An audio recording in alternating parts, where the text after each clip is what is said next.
안녕하십니까. 최영일의 시사본부 시작합니다. 자, 이번 주 윤석열 대통령이 휴가 중인 것은 전 국민이 다 아는 사실입니다. 자, 그런데 어제 이 대만 방문으로 미중 간 긴장을 한껏 고조시킨 인물이죠. 낸시 펠로시 미 하원 의장이 우리나라에 도착했습니다. 자, 오늘 김진표 국회의장과 여야 원내대표 만나고 있을 텐데요. 자, 문제는 윤 대통령이 펠로시 의장을 만날 일정은 없다. 처음엔 이렇게 나왔고요. 자, 어제 만남을 조율 중이다. 이런 속보가 나왔다가 대통령실에서는 또 오보다라고 하면서 안 만난다. 또 한 번 일정 오락가락이 벌어진 건데요. 자, 어디서 메시지가 잘못된 것인지 확인이 필요하지만 국민 보기에는 혼란스럽습니다. 오늘 속보는 오후에 전화로 통화를 한다. 이렇게 이제 최근 소식이 정리돼 있습니다. 자, 그리고 휴가 중인 대통령 내외가 대학로 소극장에서 연극을 관람한 것이 또 밤에 보도가 됐습니다. 일각에서는 이 외교를 버리고 연극 보느냐 이런 비판도 있습니다만 저는요 개인적으로 그럴 수도 있고 그래도 된다 이렇게 생각합니다. 자, 문화예술이 외교 안보보다 덜 중요하다 이렇게 우열을 매길 수는 없는 것이죠. 자, 전쟁 중인 우크라이나에서 피아니스트가 난민 행렬 앞에서 연주를 하고 전 세계가 감동하고 격려합니다. 자, 그런데요 이 대통령이 관람한 연극 여기 좀 주목을 해보죠. 주거 능력이 없어서 지하철에 숨어 사는 사실상 홈리스들의 사연과 애환을 그린 작품입니다. 대통령이 이제 어떤 단상을 얻었을까? 이게 궁금한 대목이죠. 자, 예전에 이 3.15 창고극장에 오래 걸려 있었던 현수막 문구가 생각이 났는데요. 자, 예술이 가난을 해결할 수는 없어도 위로할 수는 있습니다. 이렇게 써 있었습니다. 자, 언더그라운드 빈민들의 삶을 연극으로 보고 또 배우들과 저녁 식사를 나눈 대통령 휴가 후 메시지에 민생 대책이 꼭 담기기를 바라봅니다. 최영일의 시사본부 출발합니다.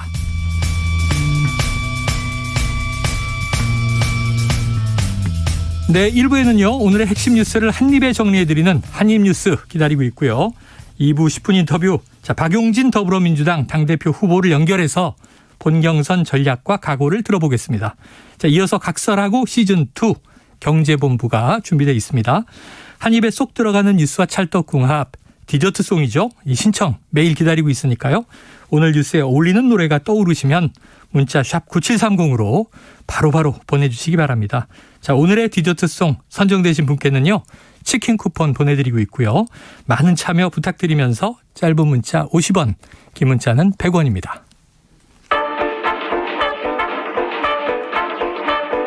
최영일의 시사본부 한입뉴스.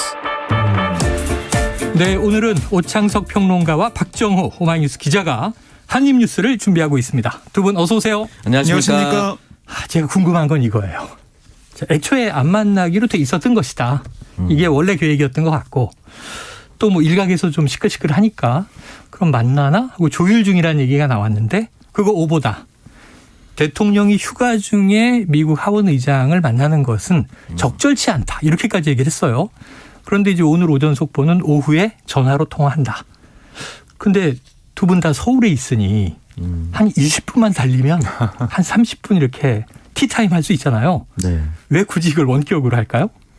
글쎄가 아직도 이해가 안 되는 거 네. 지금 이 시각에 김진표 국회의장과 면담이 시작됐다는 속보가 그렇죠? 올라오고 있습니다. 그렇다면 이제 국회의장이 하원 의장이니까 네네. 우리나라 국회의장격이라 네네네. 똑같은 동급으로 만나야 된다라는 차원을 넘어서는 문제가 있거든요. 분명히. 어제도 똑같은 이제 브리핑을 말씀을 드리면서 현재 이 상황이 그냥 방문해서 그냥 해외 순방하다가 돌아가는 것이 아니라 대만을 방문하고 한국을 방문하고 그다음에 일본을 방문하는데 네네. 한국만 흔히 말하는 대통령 또는 총리를 만나지 않습니다. 그렇다면 왜 대만은 총통을 만나고 일본은 왜 총리가 만나려고 대기하고 있을까? 네. 이 맥락은 결국은 지금 이제 뭐 북중러 한미일 새로운 세계 질서 재편 중에 미국의 선택과 중국의 선택 그 사이에 한국은 어떻게 해야 되는가 아주 어려운 문제에 있는 거거든요. 여기에 대한 답변이나 행보가 되게 중요한데 전화로 만난다? 그리고 하태경 의원 같은 경우는 국회의장이니까 국회의장이 나갔어야 된다. 네. 이 발언은 좀 적절치 않은 것 같고 그래서 같은 당에 현재는 원외에 있지만 유승민 의원이 미국 같은 경우는 뭐 한미 동맹이라든지 해외 군사 협조라든지 원조 같은 것들을 의회에서 결정한다. 우리가 생각하는 국회의 의미보다 훨씬 더 크게 다가간다. 그리고 트럼프가 연설했었던 연설문을 온 국민이 보는 앞에서 박박 찢을 수 있는 게 하원 의장의 파워다. 뒤에서. 네. 그 정도로 파워를 볼 수 있는 것이 하원 의장이기 때문에 사실상 미국을 대표해서 온 것이 맞고 그리고 민주당 정부이기 때문에 바이든 대통령의 의중을 전달하러 온 것이나 다름없는데 네. 우리나라 대통령이 빠진 건 좀 아니다. 네. 그래서 휴가가 이유가 될 수 없다라는 얘기까지 SNS에 남겼습니다. 그러다 보니까 뭐 이 제니 젤런 미 재무장관 왔을 때도 네. 대통령을 예방하잖아요. 보통 국무장관이 와도 예방을 하고. 근데 국무장관보다 과거에 폼페이오가 유명했죠. 이 지금 하원 의장의 권력 서열은 더 높다. 미국의 대통령, 부통령, 하원 의장 네. 이렇게 돼 있고요. 자, 여기서 이제 궁금한 대목이 여러 가지가 있는데 그때 뭐 옐런 장관이 기재부 장관만 만나고 간 건 아니니까. 네. 이런 측면에서 이제 의전 서열을 따지는 건 조금 형식적인 차원이고,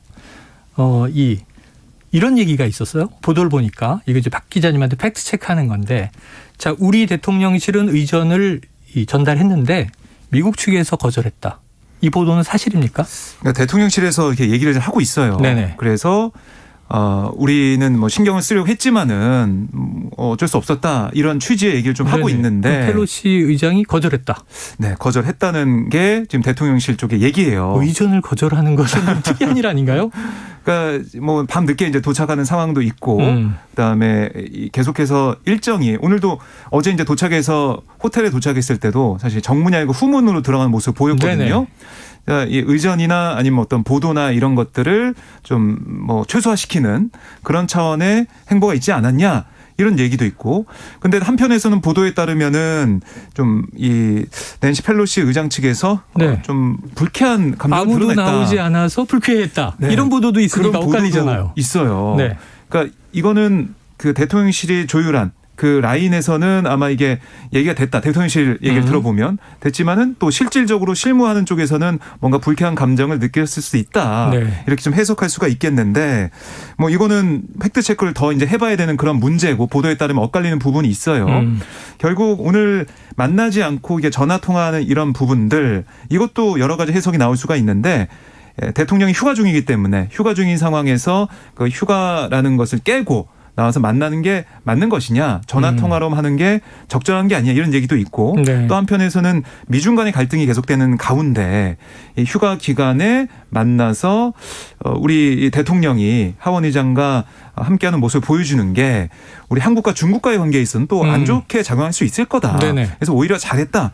이런 얘기도 있거든요. 네네. 그래서 이거는 나중에 사후 평가가 아마 있을 걸로 예상이 됩니다. 이게 또 다른 해석은 좋게 해석하면 이제 중국을 배려하기냐 또 나쁘게 보면 중국의 눈치 보기냐.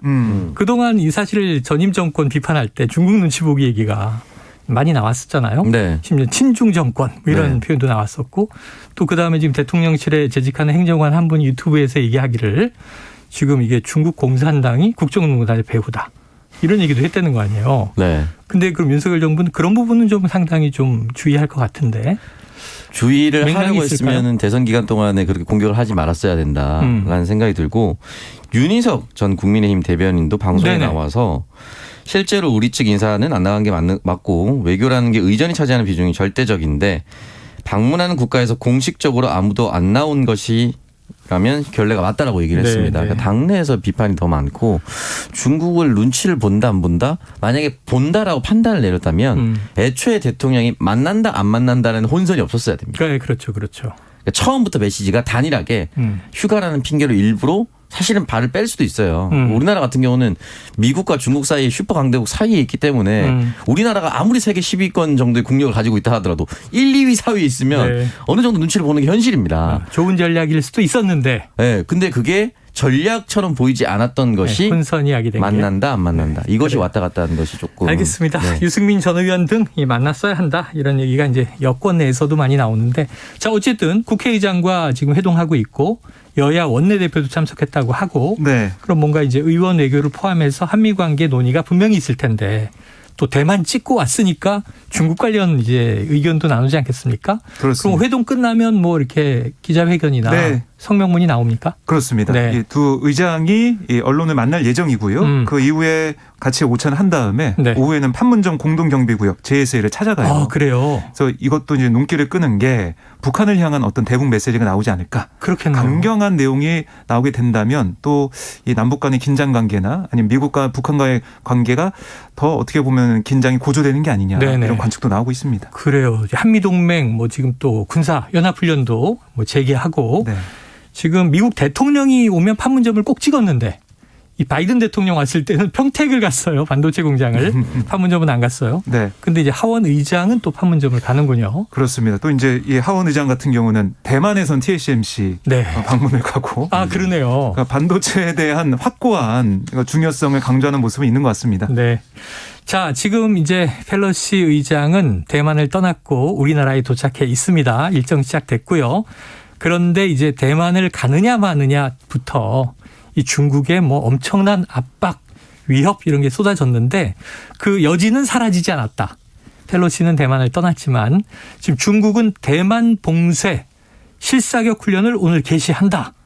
이게 대만 통일작전의 리허설이다. 네. 지금 어떤 분위기입니까? 그러니까 잠시 뒤 우리 시간으로 오후 1시부터 7일 12시까지 이 중요 군사 훈련과 실탄 사격을 하는데 어디서 하느냐? 대만을 이게 둘러싸서 6개 네. 구역을 나눠가지고 해요. 그러니까 그 지도를 보시면은 네. 말씀하신 것처럼 대만 봉쇄 작전. 대만은 섬이니까. 그렇습니다. 통일 작전을 좀 리허설하는 듯한 느낌이 듭니다. 네네네. 그래서 대만을 고사하는 그런 작전을 정말로 실제적으로 사격까지 하면서 하는 거고요. 또 이 대만 상공이나 그 영토 위를 뭐 이 미사일이 왔다 갔다 할 수도 있다 이런 얘기까지 나오고 있거든요. 네네. 그만큼 긴장을 계속 고조가 되는 상황이고 이렇게 함으로써 이 중국 입장에서는 대만 정말 하나의 중국이 맞다. 우리가 함께 해야 할 그러니까 영토를 수복해야 될 그런 지역이다라는 거 전 세계에 좀 다시 한번 네네네. 알려주는 그런 차원이 있는 것 같고 또 뭐 하나 볼 거는 펠로시 의장이 떠난 다음에 네. 군사작전 해서 뭐 아예 이제 미국과의 이 긴장 관계를 극도로 올리는 건 아니고 좀 그 정도는 조절했다고 볼 수는 있겠지만 그래도 이 2009년 대만이 선포한 이 12해리 영해 이내에 진입해서 네. 작전을 펼치는 거 이거는 대만 사이에 계속해서 어떤 긴장을 끌어올리는 그런 상황이 되겠습니다. 자, 국제정세 일타 강사 오창석 평론가님. 네. 대만 문제 말이에요. 좀 납득이 안 되는 게 하나의 중국이다. 미국도 그거 우리는 인정하고 있어. 부정 안 해. 지금 하나의 중국이라는 거잖아요. 네. 다만 이제 체제가 다르죠. 그래서 이제 이 일국 양제 이렇게 돼 있는데 지금 말씀하신 게 지금 대만 통일 작전이라면 통일은 하나가 아닌데 네. 분리돼 있는데 하나로 만드는 게 통일이잖아요. 네. 이거 모순 아닙니까? 모순이죠. 완벽한 모순인데 사실은 이제 이 같은 상황을 그동안에 올림픽에서는 좀 많이 봤었습니다. 아, 대만의 공식 국기를 중국의 견제로 인해서 쓰지 못했습니다. 네. 그래서 대만 선수가 어떤 메달을 따면 다른 뭐 오륜기가 갑자기 올라간다든지 사실상 이제 다른 나라로 완벽하게 분리되어 있으나 중국이 흔히 말해서 홍콩처럼 완전히 데려오려고 하는 노력을 계속해서 하고 있었던 네네. 거고 그 부분에 있어서 이제 완벽히 한 나라가 되었습니다라는 이 선언까지는 좀 쉽지 않습니다. 왜냐하면 홍콩이나 이런 건 반환하는 연도가 정해져 있었잖아요. 네, 그렇죠. 정해져 있었는데 대만 같은 경우는 그런 게 아니거든요. 그렇기 때문에 중국의 입김 때문에 다른 나라들이 눈치를 본 것이지 현실적으로는 그렇게 되지 않았고 지금 해상훈련 한다고 했었는데 해상훈련 외에도 뭐 크게 타격을 주진 않을 것으로 예상이 되나 중국 세관 당국인 해관청에서 대만산 감귤류의 과일이라든지 뭐 냉장 갈치, 냉동 전갱이 수입을 잠정 중단한다라고 네. 얘기했고 대만에 수출하는 게 있습니다. 천연모래인데 이 천연모래에서 대만의 핵심 산업인 반도체 원료가 추출됩니다 합니다. 이 부분도 일단은 끊겠다라고 발표를 네. 했던 상태입니다. 그래요. 아마 우리나라에서 타이베이로 가는 또 반도체 비즈니스가 이루어지고 있으니까 네. 뭐 업무상도 많이 출장을 가고 할 텐데 아마 항공편도 많이 지연되고 그런 것 같아요. 그렇습니다. 이 군사작전이 시행된 이 기간 동안은 직항편이 네. 연계가 되는 그런 상황이 되겠습니다. 자, 표면적으로는 하나의 중국이지만 일국 양제 이 미묘한 모순을 아까 스포츠로 예를 들어주셨는데 박 기자님 같으면 아마 걸그룹으로 예를 들었을 거예요. 걸그룹 멤버가 대만기 들면 난리가 났죠. 우리나라에서 사장도 나와 사과해야 되는. 네, 맞습니다. 그런 일이 이제 있었습니다. 자, 국내 정치권 이슈로 좀 들어와 보겠습니다. 지금 계속 지금 이 뭐랄까요? 비대위 체제로 가려고 하는데 혼란을 겪고 있는 집권 여당 국민의힘 이 서병수 이 전국위 의장 저희도 인터뷰를 했습니다만 이렇게 또 얘기를 했어요. 비대위가 출범하게 된다면 이준석 대표는 자동 해임이 되는 것이다. 이준석 대표가 이 복귀를 막으려고 비상선포를 한 것이다. 라고 얘기를 또 꺼내고 있고 네. 자, 이제는 그동안은 윤심과 윤핵관의 생각은 다르다라고 얘기를 했는데 대통령에 대한 비판을 꺼내기 시작한 것 같아요. 네, 이제 서병수 의장이 어제 오후에 국회 브리핑 열어가지고 상임 전국위를 내일 열고 전국위를 다음 주 화요일 9일에 열겠다. 아, 내일은 상임 전국위를 그렇습니다. 열고. 그래서 그 상임 전국위에서 먼저 현재 상황이 당원당 유상 이 비대위로 전환해야 하는 비상상이 맞는지 유권 해석해야죠. 네, 여기서 이제 토론해서 그게 막 결정이 비상상이 맞다라고 네. 결정이 되면 전국위로 가는 건데요. 이게 이렇게 진행이 된다면 서병수 의장의 얘기는 이준석 대표 체제가 무너지게 되니까 자동적으로 이준석 대표 해임이다 이런 얘기를 하고 있고 그러니까 이준석 대표가 또 강하게 반발하는 것이 아니 지난 3주 동안 비상이 아니라고 해서 이준석 나는 이제 지역을 돌면서 당원 만난 것밖에 없는데 그 사이에 이준석 욕하다가 그 문자가 카메라에 찍혔고 지지율 떨어지니까 네. 내놓은 해법이 이준석의 복귀를 막는다는 판단이다. 네. 어떻게 이럴 수가 있냐 이런 얘기를 하고 있는 거고요. 그리고 용피셜하게 이런 단어를 썼는데 용피셜, 그러니까 용산 오피셜, 그러니까 대통령실 얘기하는 것 같아요. 용피셜하게 우리 당은 비상 상태가 아니다. 왜냐? 내부 총질하던 당대표가 바뀌니 참 달라졌고 참 잘하는 당 아니냐. 대통령은 이제 잘하고 있어요. 그렇습니다. 그랬고 권성동 이 원내대표는 당정의 이제 어떤 네. 단합에 주력하겠다 얘기를 했잖아요. 그것만 보면은 비상상이 절대 아닌데. 잘 돌아가고 있는데. 네. 어떻게 이렇게 하냐. 이 상황을 꼬집는 그런 모습을 보이고 있어요. 그러니까 네네. 계속해서 그동안은 뭐 당원 가입 당부한다든가 아니면은 지역에서 당원들을 만나는 모습을 페이스북에 올렸다면 직접적으로 메시지를 통해서 용산 그러니까 대통령실과 윤핵관이 겨냥하고 있는데요. 이 대표 측에 의해서 법적 대응까지 검토하고 있다 이런 얘기 나오고 있고 또 한편에서는 이게 실익이 없어서 법적 대응까지 안 갈 것이다 이런 얘기 나오고 있는데 이 대표의 향후 대응에 따라서 이 비대위 전환 문제가 얼마나 더 커질지 이게 좀 결정될 것 같습니다. 자, 근데 이제 이준석 대표와 이제 우리 셋 중에 가장 친한 오창석 평론가님 청년 그동안 이렇게 좀 꾹꾹 눌러 담았던 게 막 터져 나오는 것 같은 것이 도스태핑 중에 한참 지난 발언인데 자, 전임 정권에서 이렇게 훌륭한 장관을 보셨습니까? 하는 대통령 발언이 좀 무리가 있었잖아요. 네네. 근데 그걸 지금 다시 한번 꺼내서 그때 그 말은 나와서는 안 될 발언이었다 이렇게 비판을 하는 것 같아요. 네. 어떤 속내가 있는 거예요? 일단은 이제 그 발언이 나온 거는 이제 그 칼럼 인용을 해서 양상훈 칼럼에서 윤 대통령 참여일 인자 3번만 쓰시기라고 했는데 네네네. 여기에 칼럼 내용이 이렇게 되어 있습니다. 자기 당 대변인에게 초유의 비판을 당한 윤 대통령 심정이 어떨지 생각해 봤다. 분노가 클 것이라고 짐작돼 주위에 물어봤더니 사실이라고 한다. 자기 편에게 등을 찔린 기분일 테니 네. 누구든지 경로했을 것이다. 예. 그러면서 이렇게 얘기했습니다. 박 대변인은 이준석 대표가 오디션 방식으로 뽑은 대변인 중 한 사람이다. 박민영 대변인이죠. 네. 그러지 않아도 이 대표를 싫어하는 윤 대통령으로선 박 대변인의 비판 뒤에 이 대표가 있다고 생각할 수도 있다. 아하. 라고 얘기를 한 거예요.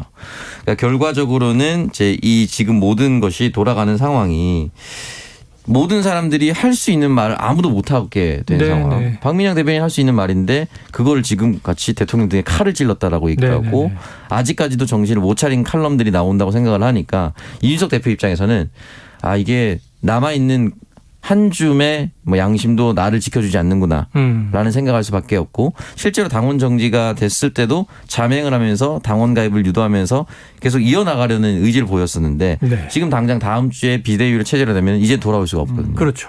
돌아올 수가 없고 만약에 돌아올 수 있는 상황이 열리면 그 사람은 아마 대통령의 눈치를 보일 수밖에 없지 않을까요? 저 사람이 열어주려고 한다. 그럼 대통령이 또 어떤 생각을 가지고 있을지 두렵잖아요.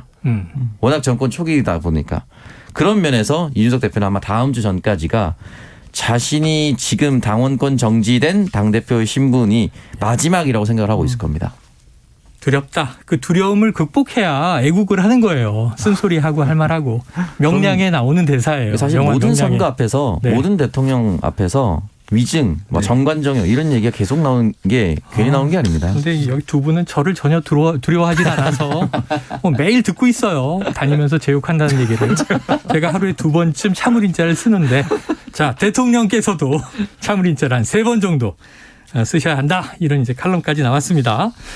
자 이게 그러면요. 이 지금 국민의당에서 비대위 체제가 만약 출범한다면 지금 2개월 비대위를 거쳐서 2년짜리 당대표를 새로 뽑는 조기 전당대회. 네. 이 수순으로 갈 것이다라고 지금 관측들이 되고 있는데 그럼 당연히 또 지금 이 좀 강세긴 하지만 친윤계. 근데 대통령 지지율이 떨어지다 보니까 총선 때 거리둬야 되는데 비윤계. 지금 또 경쟁 벌어지는 거 아니에요? 그러니까 사실은 지금 뭐 친윤계가 이제 득세하고 있는 상황이기 때문에 결국 당권도 친윤계 의원들 중에 한 명이 되는 게 아니냐. 네. 이게 제일 많이 나온 얘기죠. 아까 요평론가님이 얘기해 네. 주신 맥락이에요. 그렇습니다. 그래서 이게 원래는 비대위 이후에 이준석 대표의 남아있는 임기만 뭐 하는 그런 어떻게 보면 임시 당대표 체제로 갔다가 네네. 이 이준석 대표의 임기가 끝나면 내년 6월에 새로운 전당대회를 해서 지도부 선출할 수 있다라고 했는데 지금 나온 얘기는 2개월 비대위 그다음에 2년 당대표이기 때문에 공천권이 있어요. 그러니까 다 이제 주자들이 뛰어들 텐데 제일 유력한 이름으로 이제 거론되는 게 바로 이제 안철수 의원과 네. 김기현 의원입니다. 아하. 안철수 의원은 미국에 지금 휴가가 있는데도 네. 현안에서 계속 얘기하고 있더라고요.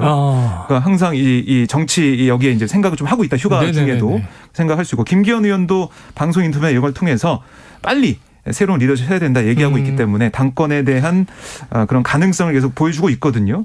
근데 또 하나 눈여겨볼 게 바로 두 사람 이름이 주역에 거론되면서 한 사람이 또 같이 나오고 있습니다. 네. 장제원 의원 이름이 그렇죠, 계속 나오고 그렇죠. 있어요.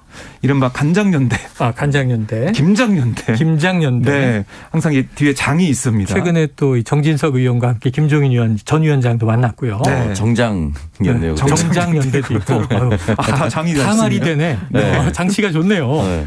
단어가 다 나오네요. 쏙쏙. 장제원 의원의 장심이 더 중요한 게 아니냐 장심. 이런 얘기도 나오고 있습니다. 알겠습니다. 자, 시간이 많이 가서 지금 점심시간 교통 상황 알아보고 이어가도록 하겠습니다.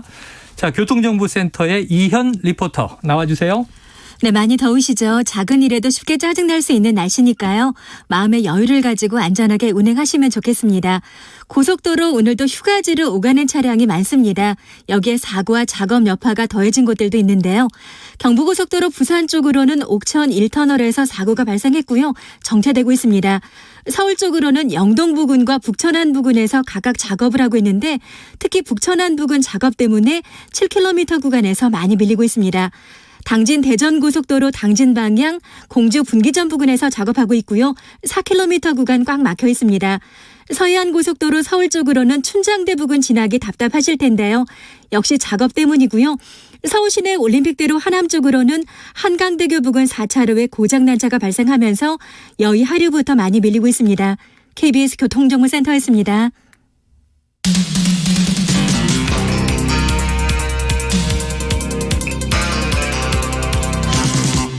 최영일의 시사본부. 네, 조금 전에 제가 집권여당 국민의당이라고 발음한 것 같아요. 발음을 한 것 같아요. 국민의당을 흡수한 국민의힘 집권여당입니다. 정정하고요. 자, 다음 이슈는 이런 게 들어와 있습니다. 이 건진법사 논란. 최근에 대기업에 주의보를 내렸다 이런 얘기가 나왔잖아요. 대통령실에서 이 건진법사 논란이 불거지니까 어떤 정부에서나 나타난 현상이다.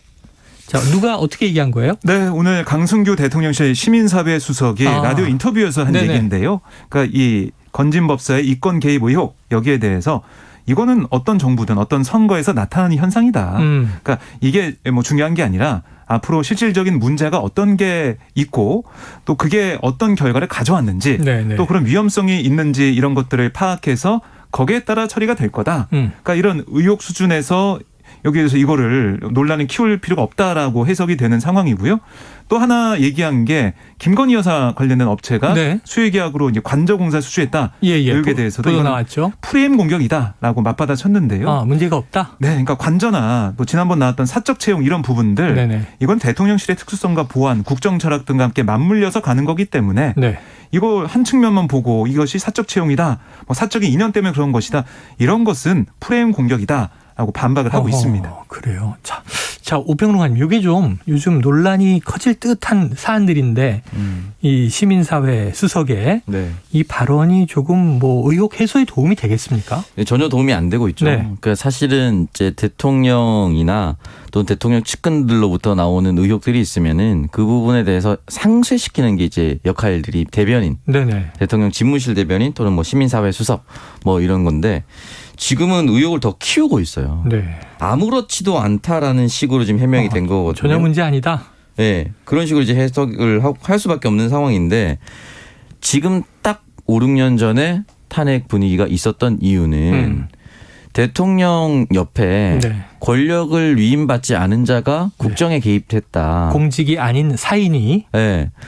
그래서 국정농단이다. 네, 이렇게 시작된 네. 거 아니겠습니까? 만약에 건진법사가 실질적으로 어떤 직책을 받았다라고 하면 이렇게 답변할 수도 있겠죠. 네. 근데 직책이 없는 상황에서 지금 의혹이 나온 것이 어떤 고위공직자한테 전화해서 청탁을 하려고 했었다.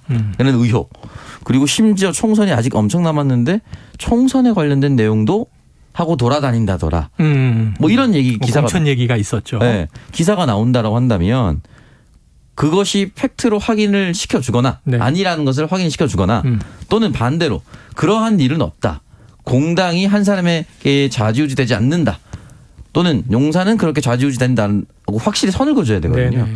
근데 이거는 선을 긋지 않고 두루뭉술하게 약간 옹호하고 그렇지 않다라는 얘기를 하니까 국민들 입장에서는 사실은 지금 대통령 국정 수행 지지율이 계속 안 좋아지고 있는데 심지어 휴가 중에 대통령이 아무것도 안 할 때도 이런 발언 때문에 떨어질 수가 있어요. 네네네. 그래서 대통령을 돕고자 하는 주변의 참모들이라면 지금 내 발언이 대통령에게 진실로 도움이 되는 것인가를 좀 따져봐야 되고 네네. 만약에 도움이 되지 않는다는 걸 알고 이런다면 정말 잘못된 것이죠.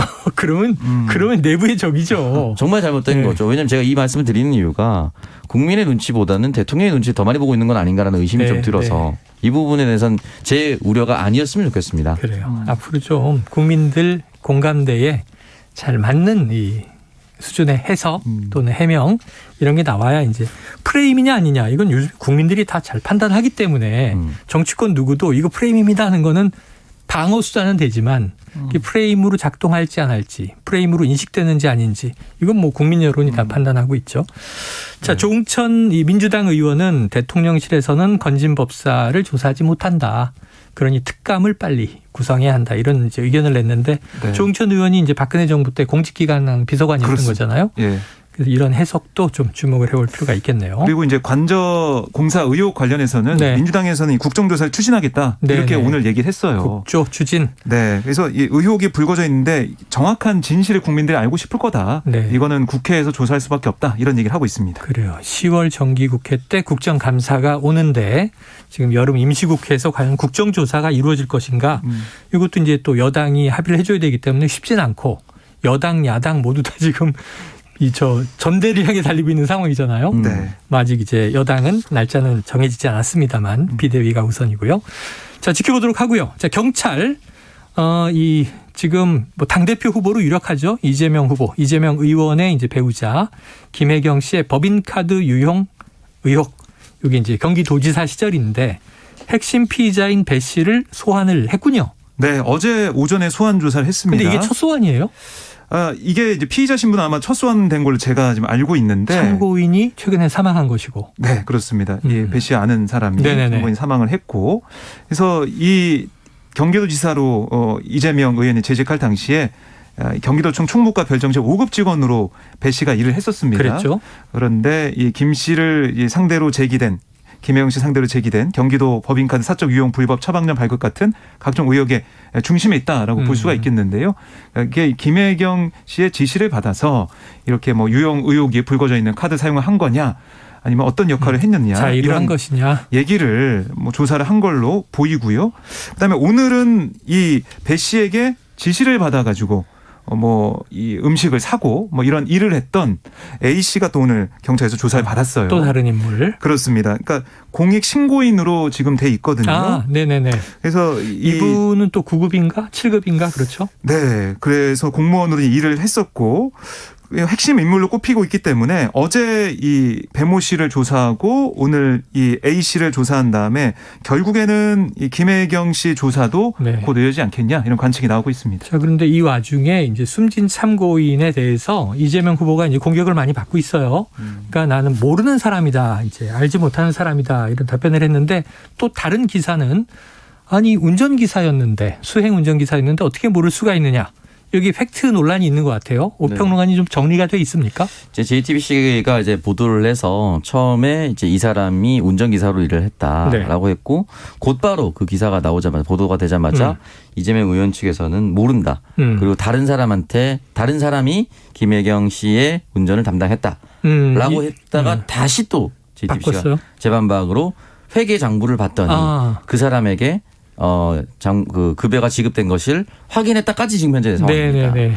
그렇기 때문에 이 부분에 대해서 회계 장부가 정확하게 나와 있다라면은 현재로서는 여기까지 이재명 의원의 반론이 사실이 아닌 것이다. 네네네. 라고까지 볼 수가 있는데 그러면 또 이 부분에 대해서 이재명 의원도 어느 정도 또 답변을 네네. 내놓고 혼선이 있었는지 착각을 했는지 동명이인이었는지 아니었는지 이 부분에 대해서는 아마 계속해서 진행될 것 같습니다. 그런데 뭐 참고인 신분으로 이제 조사를 받다가 극단적인 선택까지 하는 이제 참담한 상황이 벌어졌는데 이것도 이제 중요한 사안으로 보여지고요.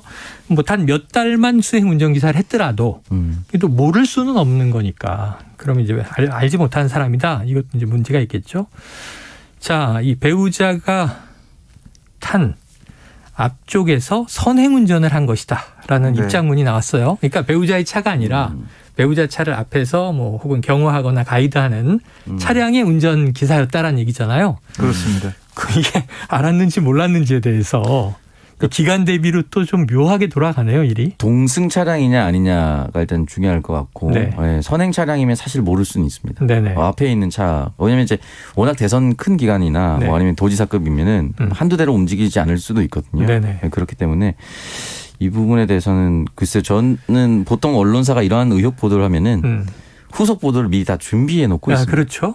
대부분 준비해 놓고 반론도 또 예상을 하고. 반론 예상을 하고요. 그래서 지금 이렇게 하루 이틀 사이에 이렇게 반론 재반박이 다시 나오는 거거든요. 네. 또 의원실에서 반박이 나왔기 때문에 계속해서 지켜봐야 될 것 같습니다. 그래요. 계속 지켜봐야 되겠습니다. 그런데 또 도지사도 실무 직원들까지도 다 친해지고 이름도 알고 얼굴도 알고 하려고 이제 자주 만나고 소통하는 시대다 보니까 고정적으로 선행운전을 했다면 아침에 뭐 집에서 출근하러 나올 때 인사하고 그러지 않았겠습니까? 네. 이게 참 묘한 상황이에요. 네, 지켜봐야 될 것 같습니다. 자, 그래요. 오늘 시간이 다 돼서 마지막 뉴스는 그냥 전해드리겠습니다. 이 수행비서 성폭행 문제로 유죄 선고를 받고 복역을 했죠. 안희정 전 충남도지사가 출소를 했네요. 이 많은 기자들이 심경을 묻는 질문에는 묵묵부답으로 갔다고 합니다. 앞으로 이제 후속 보도가 있으면 또 내일 이후에 다뤄보도록 하겠습니다. 자, 오늘 한입뉴스 여기서 정리하죠. 박정호 기자, 오창석 평론가 수고하셨습니다. 고맙습니다. 야, 오늘 청취자 7152님 저하고 마음이 딱 통하셨습니다. 오늘의 디저트송은요. 샤프의 오래된 명곡이죠. 연극이 끝난 후. 자, 대통령님 좋은 연극 보고 돌아오시면 전국 안정과 민생 살피는 일에 더욱 신경 써주시길 바랍니다. 이런 요청을 하셨습니다. 자, 치킨 쿠폰 보내드리고요. 노래 듣고 2부로 돌아옵니다. 연극이 끝나고 난 뒤 혼자서 객석에 남아 조명이 꺼진 무대를 본 적이 있나요? 음악 소리도 분주히 돌아가던 세트도 이젠 다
안녕하세요. 바른말 고운말입니다. 요즘 우리나라의 문화와 예술이 세계적으로 많은 관심을 얻고 있습니다. 음식도 빼놓을 수 없는데요. 일명 K푸드이라고 해서 외국에서도 우리나라 음식을 즐겨 찾는 사람들이 많아졌다고 하지요. 그렇다면 여러분은 우리나라의 대표적인 음식 어떤 것을 꼽으시겠어요? 세대에 따라서 의견이 다양할 것 같은데요. 그 중에 하나인 비빔밥은 우리나라 사람들뿐만 아니라 외국 사람들도 좋아하는 음식입니다. 비빔밥은 밥 위에 여러 가지 색깔의 나물을 얹어 놓은 모양도 예쁘지만 건강식으로도 많은 환영을 받고 있습니다. 이와 같이 색깔이나 종류가 여러 가지임을 나타낼 때 색색까지 단풍이 가을산을 수놓고 있다. 또는 색색까지 아이디어가 돋보인다처럼 우린 표현하지요. 그런데 여기서 공통적으로 나온 색색까지는 올바른 표현이 아닙니다. 색색은 빛색자를 2번 사용한 것으로 여러 가지 색깔이라는 뜻으로 쓰이고 또 가지각색의 여러 가지라는 뜻으로도 쓰이는 명사입니다. 한자의 빛색자가 색깔을 뜻하기도 하지만 종류를 뜻하기도 하기 때문이죠. 그러니까 색색까지라고 하면 결국 같은 뜻을 가진 말을 중복해서 쓰게 되는 겁니다. 따라서 색색까지 단풍이 아니라 색색의 단풍이고요. 색색까지 아이디어가 아니라 색색의 아이디어가 맞는 표현입니다. 바른말 고운말 아나운서 변희영이었습니다.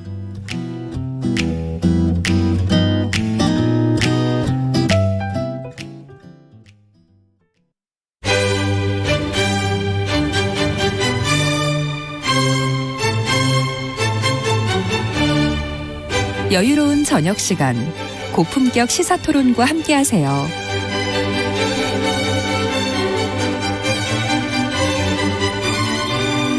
평일 저녁 7시 20분 KBS 열린 토론 정준희 교수와 함께합니다.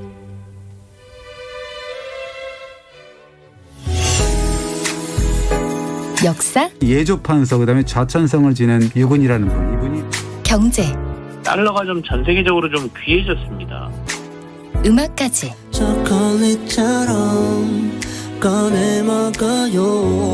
잠들기 전 꺼내 먹는 지식 알사탕. KBS 1라디오 김성환의 시사야. 평일 밤 10시 5분 당신을 기다립니다. 놓치지 마요.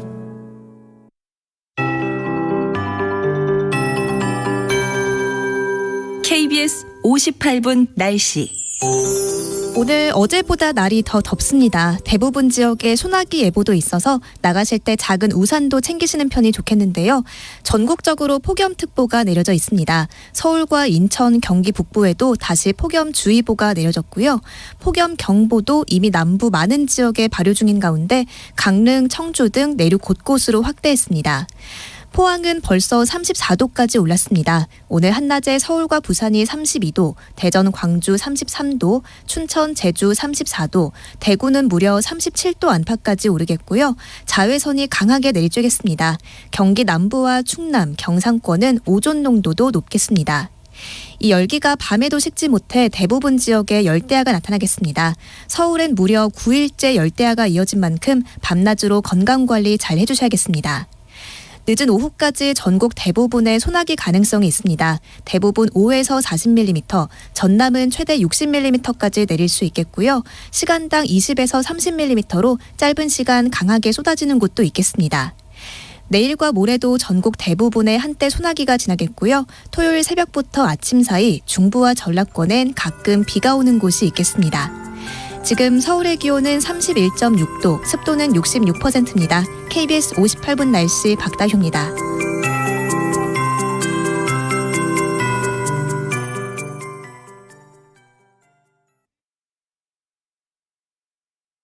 정성을 다하는 국민의 방송 KBS가 한시를 알려드립니다. AM 711kHz, FM 97.3MHz, KBS 1라디오입니다. HLKA.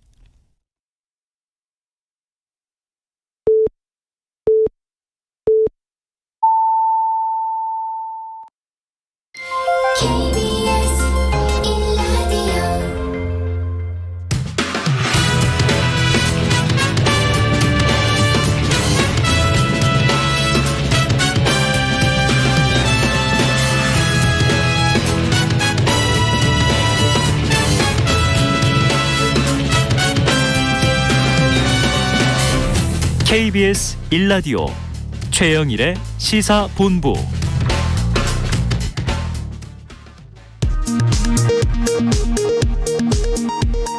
이 시각 라디오 정보센터 뉴스입니다. 어젯밤 방한한 낸시 펠로시 미 하원의장이 오늘 낮 국회에서 김진표 국회의장과 만났습니다. 휴가 중인 윤석열 대통령은 오늘 오후에 펠로시 의장과 통화할 예정입니다.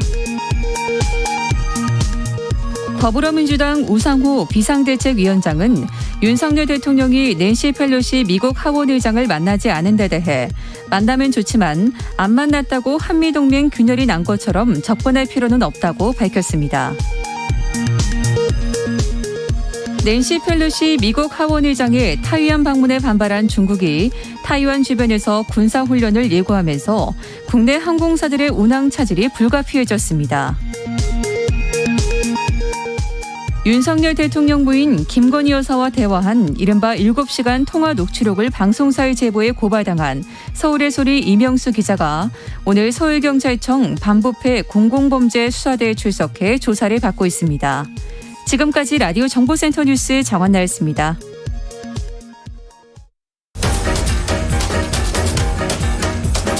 최영일의 시사본부 10분 인터뷰. 네, 화제 이슈를 콕 짚어보는 10분 인터뷰 시간인데요. 더불어민주당 차기 당대표 선출을 위한 본경선에 막이 올랐죠. 자, 컷오프를 통과한 박용진, 이재명, 강훈식 후보. 앞으로 이제 8월 한 달 치열한 당권 경쟁을 펼치게 되는데, 자, 세 후보 중에 한 분을 오늘 연결해 보겠습니다. 박용진 후보. 자, 박 후보님 나와 계십니까? 예, 안녕하세요. 박용진입니다. 네, 최근에 5대 박 밀고 계시죠? 네. 오늘부터 대표는 박용진이다. 네. 예, 아직 이제 투표 전당대회는 28일이니까 한 달 조금 안 남았는데요. 자, 당대표가 되시는 겁니까? 저는 그렇게 확신하고 있습니다. 확신하고 계십니까? 예, 어제까지는 대세가 이재명, 네. 어대명 아니겠습니까? 네네네. 근데 오늘 이후 당대표는 박용진, 네. 5대 박인데요. 우리 그 3명의 후보가 올라오는 본선이 시작되고 이제 겨우 한 2, 3일 지난 거예요. 네네. 그러니까 그제 강원도에서 어제 제주에서 방송 토론이 있었고 내일 이제 제주와 인천 그리고 뭐 대구 경북 이렇게 주말에 내일이 아니고 이번 주말에 네. 세 군데에서 유세가 있는데요. 네. 아마 점점 그 5대박의 분위기 그리고 누가 더 선당 우사를 할 당 대표인지 그리고 누가 다음 총선을 승리로 이끌 수 있는 확실한 보증수표인지 이런 것들을 분명하게 보여주는 시간이 점점 더 많아질 거라고 생각합니다. 네. 자, 3명의 후보를 놓고 지금 여론조사를 하나 인용해 보겠습니다. 1등만 당대표가 되는 거고 이제 두 분은 떨어지게 되는데요. 자, 최근 여론조사 이재명 후보 44.2%, 박용진 후보가 25.1%, 강훈식 후보 5.4%. 이게 1위, 3위. 여론조사상에 좀 격차는 있습니다. 여론조사 네. 업체 조원 CNI가 스트레이트 뉴스 의뢰로 지난달 30일부터 이달 1일까지 조사를 했고요. 자세한 내용은 중앙선거 여론조사 심의위 홈페이지를 참고하시면 됩니다. 자, 여론조사는 이런데 세 후보 중에 박용진만의 강점 뭡니까? 일단 여론조사는 그냥 수치를 보여주는 것이기도 한데 네. 이전 같은 기관에서 이전에 있었던 여론조사에 비해서 박용진이 12% 넘게 올라갔어요. 상승을 했고 네. 예. 이재명 후보는 한 4.몇 % 정도 올라간 걸로 제가 기억을 하는데요. 네. 이제 이 추세가 더 무섭다는 거죠. 추격하고 따라잡을 수 있느냐. 게다가 무응답을 하시거나 아직 태도를 결정하지 않으신 분들도 상당수가 있기 때문에 유보층이 많다. 예. 저는 뭐 앞으로 열흘 안에 1대1 구도를 지금 만들려고 생각하고 있습니다. 네. 박용진 그러면 다들 기억하시는 게 유치원 3법이죠. 네, 또 그렇죠. 그리고 재벌 개혁에 분명한 성과를 냈고 또 금융실명법에 관련해서도 명확한 정의를 다시 세워서 차명 계좌 그동안은 뭐 세금도 걷지 못하고 금융실명법을 적용을 못했는데 돈 있고 힘 있고 빽 있는 사람들에 대한 차명 계좌에 세금 부과를 시켜서 1,192억 새로 진수하게 만들었다고 하는 이런 분명한 성과. 현대자동차 리콜 무상수리 조치 받으신 분들 많으실 거예요. 그런 분들 다 박용진이 5년 동안 현대자동차하고 네. 씨름해서 얻어낸 성과라고 하는 점 알고 계신 분들 많습니다. 이렇게 구체적인 성과를 냈던 성과 있는 정치인이고요. 두 번째로 어떤 상황에서도 자기 할 말은 분명하게 하고 할 일은 네. 정확하게 해내는 소신과 자기 철학이 분명한 그런 정치인이다라고 하는 점도 저에게는 큰 장점이라고 생각합니다. 무엇보다도 여러 여론조사에서 확인되는 것처럼 민주당에 실망하고 돌아섰던 민심이 박용진에게는 반응을 하고 있거든요. 그래서 외연 확장성이 가장 큰 당대표 후보라고 하는 점에서 다음 선거를 승리로 이끌 수 있는 큰 무기를 가지고 있다. 외연 확장성이 큰 박용진이 민주당의 당대표가 되어야 승리할 수 있다. 이런 장점 세 가지 말씀드립니다. 네. 불쾌지수 높은 여름에 국민들이 이제 정치에 짜증내고 있는데 지금 유치원 3법이나 재벌개혁 상당히 좀 민생 지향적인 성과를 얘기해 주셨어요. 자, 그런데 이제 상대당이 있습니다. 이 집권 여당이 국민의힘이죠. 자, 국민의힘이 무서워하는 당대표가 되겠다. 이런 얘기를 꺼내셨는데 자, 어떤 당대표를 국민의힘이 무서워하겠습니까?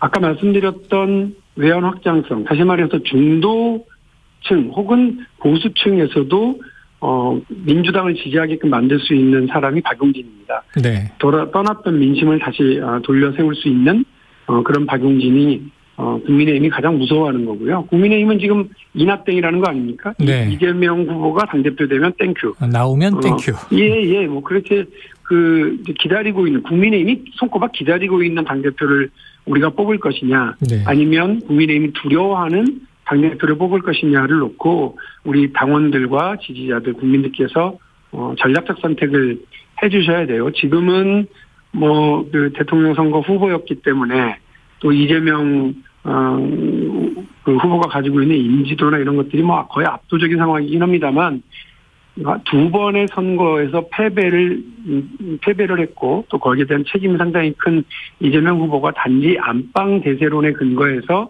다시 당대표가 되는 것은 또 다른 패배를 가져오게 할 수밖에 없는 낡은 선택이다. 네. 오히려 박용진이라는 전략적 선택을 통해서 민주당을 승리의 길로 이렇게 가져갈 수 있도록 같이 해주시면 고맙겠습니다. 네, 낡은 선택이냐 전략적 선택이냐 지금 이재명 후보를 언급해 주셨으니까 바로 여쭤봅니다. 지금 2, 3위 후보야 각각도 경합을 하지만 1위를 잡는 게 중요하니까요. TV 토론회가 계속 있는데 자, 박 후보께서는 이재명 후보의 셀프 공천에 대한 이 비판, 지적 계속 하고 계세요. 이재명 후보는 의견은 냈지만 시스템에 의해서 진행된 것이다. 이렇게 해명하고 있는데 어떻게 보고 계십니까? 무슨 시스템에 의해서 그렇게 됐는지가 중요합니다. 네네. 전화 시스템 아니었나요? 그러니까 본인을 해달라고 하는. 근데 이재명 후보가 5월 8일 개항을 출마 선언문을 보면 네. 나에게도 큰 희생이고 어려움인 줄 알면서도 당을 위해서 나갔다. 네네. 그리고 많은 사람을 당선시키겠다. 과반 이상의 승리를 하겠다. 이렇게 약속을 했단 말이죠. 네. 그러나 셀프 공천 당이 요구해서가 아니라 자신이 원해서 비대위원장과 비대위원들에게 전화해서 자신이 공천을 받도록 만들었다는 이 셀프 공천 논란은 일단 정치적으로는 이중 플레이였던 거죠. 밖으로는 당이 원해서라고 얘기하고 네. 속으로는 자신의 공천을 요구하고 했었다고 하는 것 자체가 이중적인 거고요. 민주정책 우리 당의 민주연구원에서 내놓은 자료를 보면 지난 지방선거에서 패배 원인이 가장 큰 비중을 차지하고 있는 것이 서울시장 공천과 그리고 인천 공천, 이 공천이었습니다. 네네. 그러니까 이 지방선거 패배의 원인을 제공한 사람으로서 우리 아깝게 떨어진 사람들, 우리 당의 동지들에게 사과해야 되는데도 불구하고 어제 토론회에서 다시 물어보니까 그것이 사과를 하긴커녕 오히려 여의도에서는 여의도에서는 반대했지만 당원들은 나를 원했다. 네. 이런 말씀이신데 이거야말로 이후에도 사당화 그리고 개인에게 원하는 지지층들이 요구하면 당의 방침, 당의 고문들의 걱정, 당의 동료들, 국회의원들이 우려하고 반대하는 목소리는 다 무시하고 자기 자기 생각대로 자기 이익을 중심으로 선당후사가 아닌 자생당사, 나는 살고 당은 죽어도 되는 사당화의 길을 가는 것이 아니겠냐라고 하는 우려가 계속 번지고 있는 거거든요. 그래요. 이 부분에 대해서 정확하게 제가 지적하고 사과를 요구하고 있는 중입니다. 거기 더해서 지금 TV 토론에 이제 도마의 연일 오르고 있습니다만 이른바 설화 리스크도 이제 화제인데요. 저소득층 비하 발언 또는 욕 플랫폼 논란. 자, 1일 1실언 이렇게 얘기하는 분도 계시더라고요. 이 문제의 본질은 뭘까요? 저는 진짜 이재명 후보의 사법 리스크보다 이 실언 리스크가 더 심각한 문제라고 봅니다. 네네. 이 단순히 어떤 투표 성향에 대한 자신의 인식만 드러냈으면 그냥 바로 사과하고 끝냈으면 되는데 그 생각이 자신의 주장이 맞다고 하면서 오히려 통계를 동원하는 모습을 보니까 네네. 이것은 단순한 인식의 문제가 아니라 노선의 문제더라고요. 자, 이게 언론 탓에 의해서 유권자들이 잘못된 선택을 했다고 한다면 일단 농부가 밭을 탓하는 격이 돼버린 겁니다. 네. 또 하나는 유권자들이 저소득 저학력의 유권자들이 언론의 프레임에 그냥 쉽게 넘어가는 사람들로 네네. 규정 짓게 되니까 이들에 대한 모욕 행위가 된다고 저는 생각합니다. 네. 그러니까 이런 잘못된 태도를 가지고는 이길 수 없습니다. 또 하나는 언론 탓하고 있는 것 아닙니까? 남 탓하고 있는 건데 남 탓해서 그러면 나는 달라질 것도 없고 언론이 잘못이라고 그러면 내가 혁신할 것도 없고 변할 것도 없는 것 아닙니까? 네네. 이건 틀렸죠. 또 하나는 더 어려운 언론 환경에 있었던 김대중 대통령도 당선되고 노무현 대통령도 이겼는데 문재인 대통령도 승리했는데 왜 이재명은 실패했느냐, 어디에서 잘못됐었느냐를 정확하게 얘기해야 되는데 그냥 언론 탓만 하고 끝나버리면 이재명의 잘못과 이재명의 잘못된 선택, 민주당이 변화해야 되는 거 이런 것들은 다 사라져버리는 거잖아요. 네. 그래서 저는 남탓 노선과 박용진의 혁신 노선, 우리가 달라지면 승리할 수 있다. 남 탓해서는 이길 수 없다.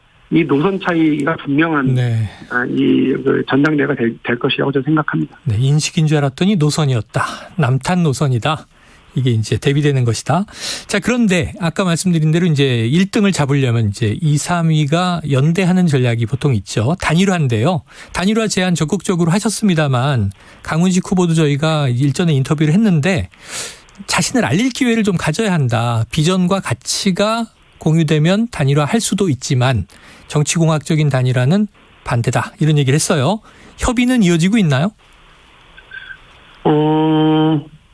지금은 박용진의 이해, 강훈식의 이해를 앞세우기보다는 당원들의 간절함, 국민들의 요청 이런 것들을 더 먼저 생각해야 될 때라고 생각을 합니다. 네. 그래서 저나 강훈식 의원의 후보의 어떤 이해 문제 또 요청사항 이런 것들보다는 민주당이 좀 달라졌으면 좋겠고 이변이 벌어져서 어떤 에너지가 넘치는 전당대회가 됐으면 좋겠다라고 하는 당원들과 국민들의 이런 간절함을 우리 두 사람이 잘 받아 안는 과정이 필요하다고 저는 생각합니다. 네.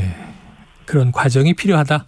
앞으로 시간은 좀 있고요. 어쨌든 또 이 지역 투표는 시작이 됩니다. 자, 그럼 단일화를 하지 않고서도 분명한 1대1 구도를 만들어 보겠다. 아까 말씀하신 노선 투쟁 얘긴데요.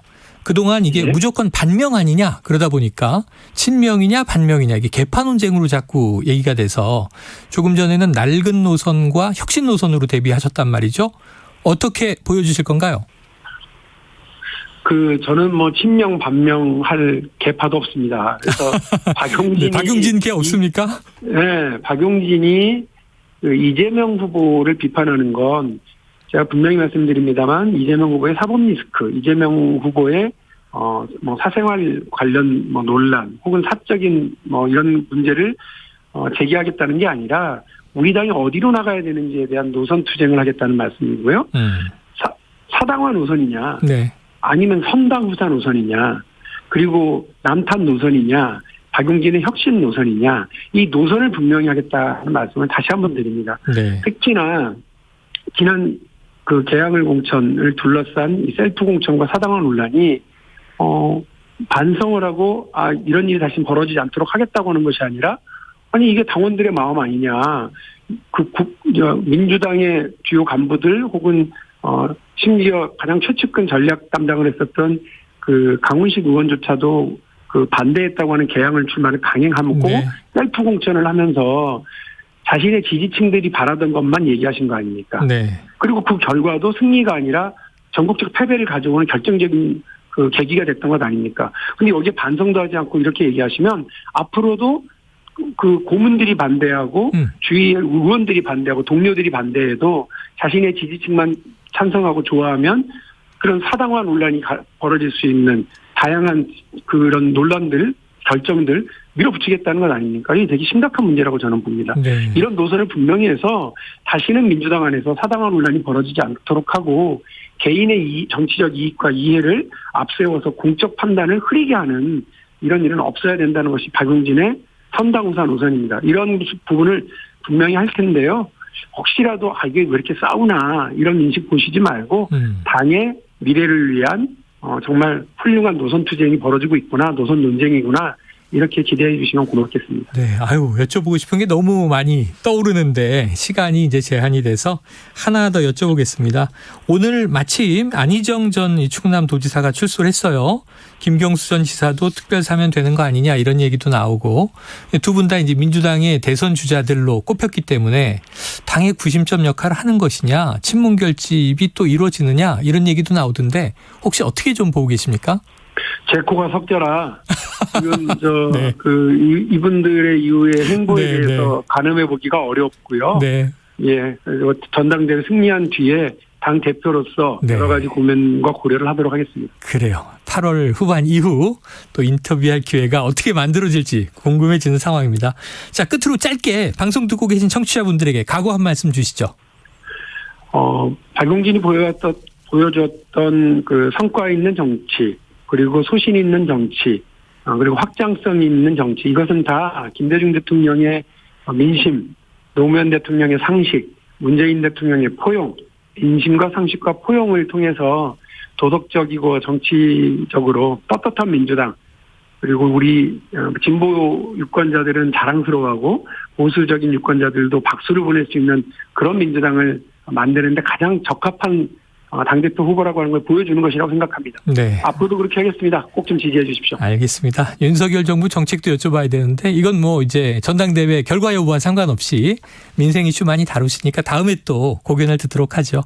자, 오늘 말씀 마치기 전에 아까 박용진 의원께서 여론조사 추세를 언급하셨어요. 그래서 최근 걸 제가 말씀드렸는데 추세 비교를 위해서 자, 스트레이트 뉴스가 조원 CNI에 의뢰해서 이전에 7월 16일에서 18일에 실시했고 민주당 당대표 적합도 조사를 했던 내용은 이재명 38.3%, 박용진 의원이 13.0%, 강훈식 의원 1.7%였습니다.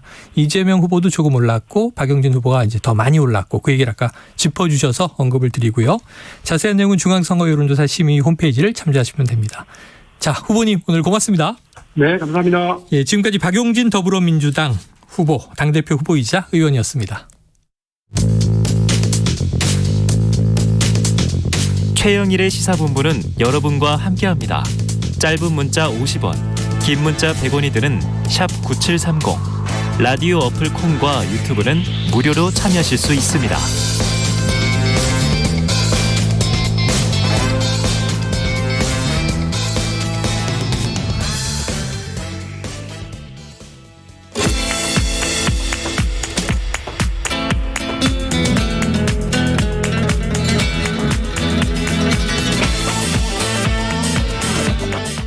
네, 정치권의 허심탄회한 속내를 깊숙이 파보는 시간입니다. 각설하고 시즌2 장성철 공론센터 소장님 그리고 현근택 변호사님 두 분 나와 계십니다. 어서 오세요. 안녕하세요. 최영일 앵커님 너무하신 거 아닙니까? 왜요? 저 방송 들어오기 전부터 드럼통 얘기를 하시면서 저희 심리를 상당히 위축시켰다. 아니 저는 이거 유가 걱정한 거잖아요. 피디님 바꿔주세요 사회자. 네네네. 너무하세요. 이 자리 이 자리 탐내는 거예요 지금? 어떻게 알았지? 야, 무섭습니다. 방송가의 권력 벌써. 투쟁을 청취자 여러분은 듣고 계십니다. 저를 지켜주십시오. 이 팬덤 정치에 의존하면 안 좋은 거라 그랬는데 네. 우린 다 개파가 없으니까요. 뭐. 네. 시작해보죠. 자, 오늘 두 분이 뽑아오신 키워드 현근택 변호사께서는 되살아난 건진 법사. 남양 특집 제목 같아요. 네. 장성철 소장님 이비화근 이재명. 아주 상반됩니다. 자, 먼저 현 변호사님이 뽑으신 키워드를 가보죠. 자, 건진법사라고 불리던 무속인 전모 씨 대선 때 등장했던 적이 있습니다. 언론에. 자, 당시 후보의 선거대책본부에서 활동한 사실이 드러났었는데 자, 언론에 또 나왔어요. 왜 이거 꼽으셨습니까? 제가 건진법사하고는 악연이 있어요. 그래요? 대선 때 네. 건진법사 딸이 뭐 네네. 김건희 수행한다 이런 맞아요, 얘기 맞아요. 방송 가서 했다고 고발도 당하고 시민단체도 고발 당하고 네네. 그래가지고 건진법사 나오면 다 알죠 그 전후 사정을. 왜냐하면 그 김의겸 의원도 고발 여러 당했는데 네네. 당시에 국민의힘이나 윤석열 후보 측에서는 건진법사하고 만약에 김건희 관련된 얘기를 하면 거의 다 고발을 했어요. 아, 그래요. 뭐 굿한다, 뭐 연등단다, 뭐 참가했다, 막 이래 나왔거든요. 근데 그때 굉장히 강경하게 나왔는데 그만큼 어찌 보면 민감한 문제였어요.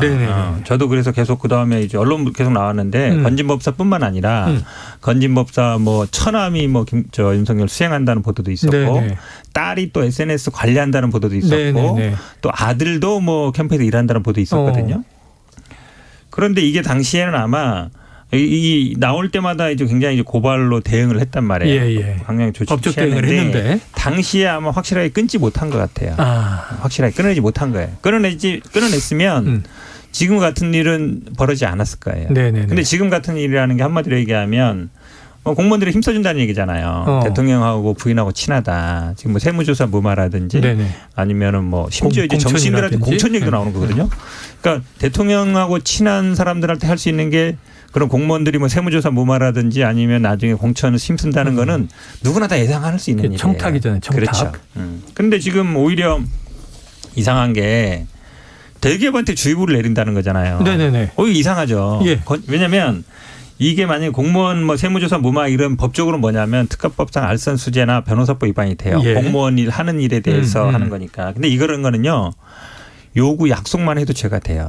실제로 이루어지고 돈이 들어가지 않아도 뇌물하고 똑같아요. 뇌물도 주겠다. 약속만 해도 뇌물이 되는 거거든요. 근데 만나서 예를 들어서 세무조사 있으면 나 문제 해결해 주겠다.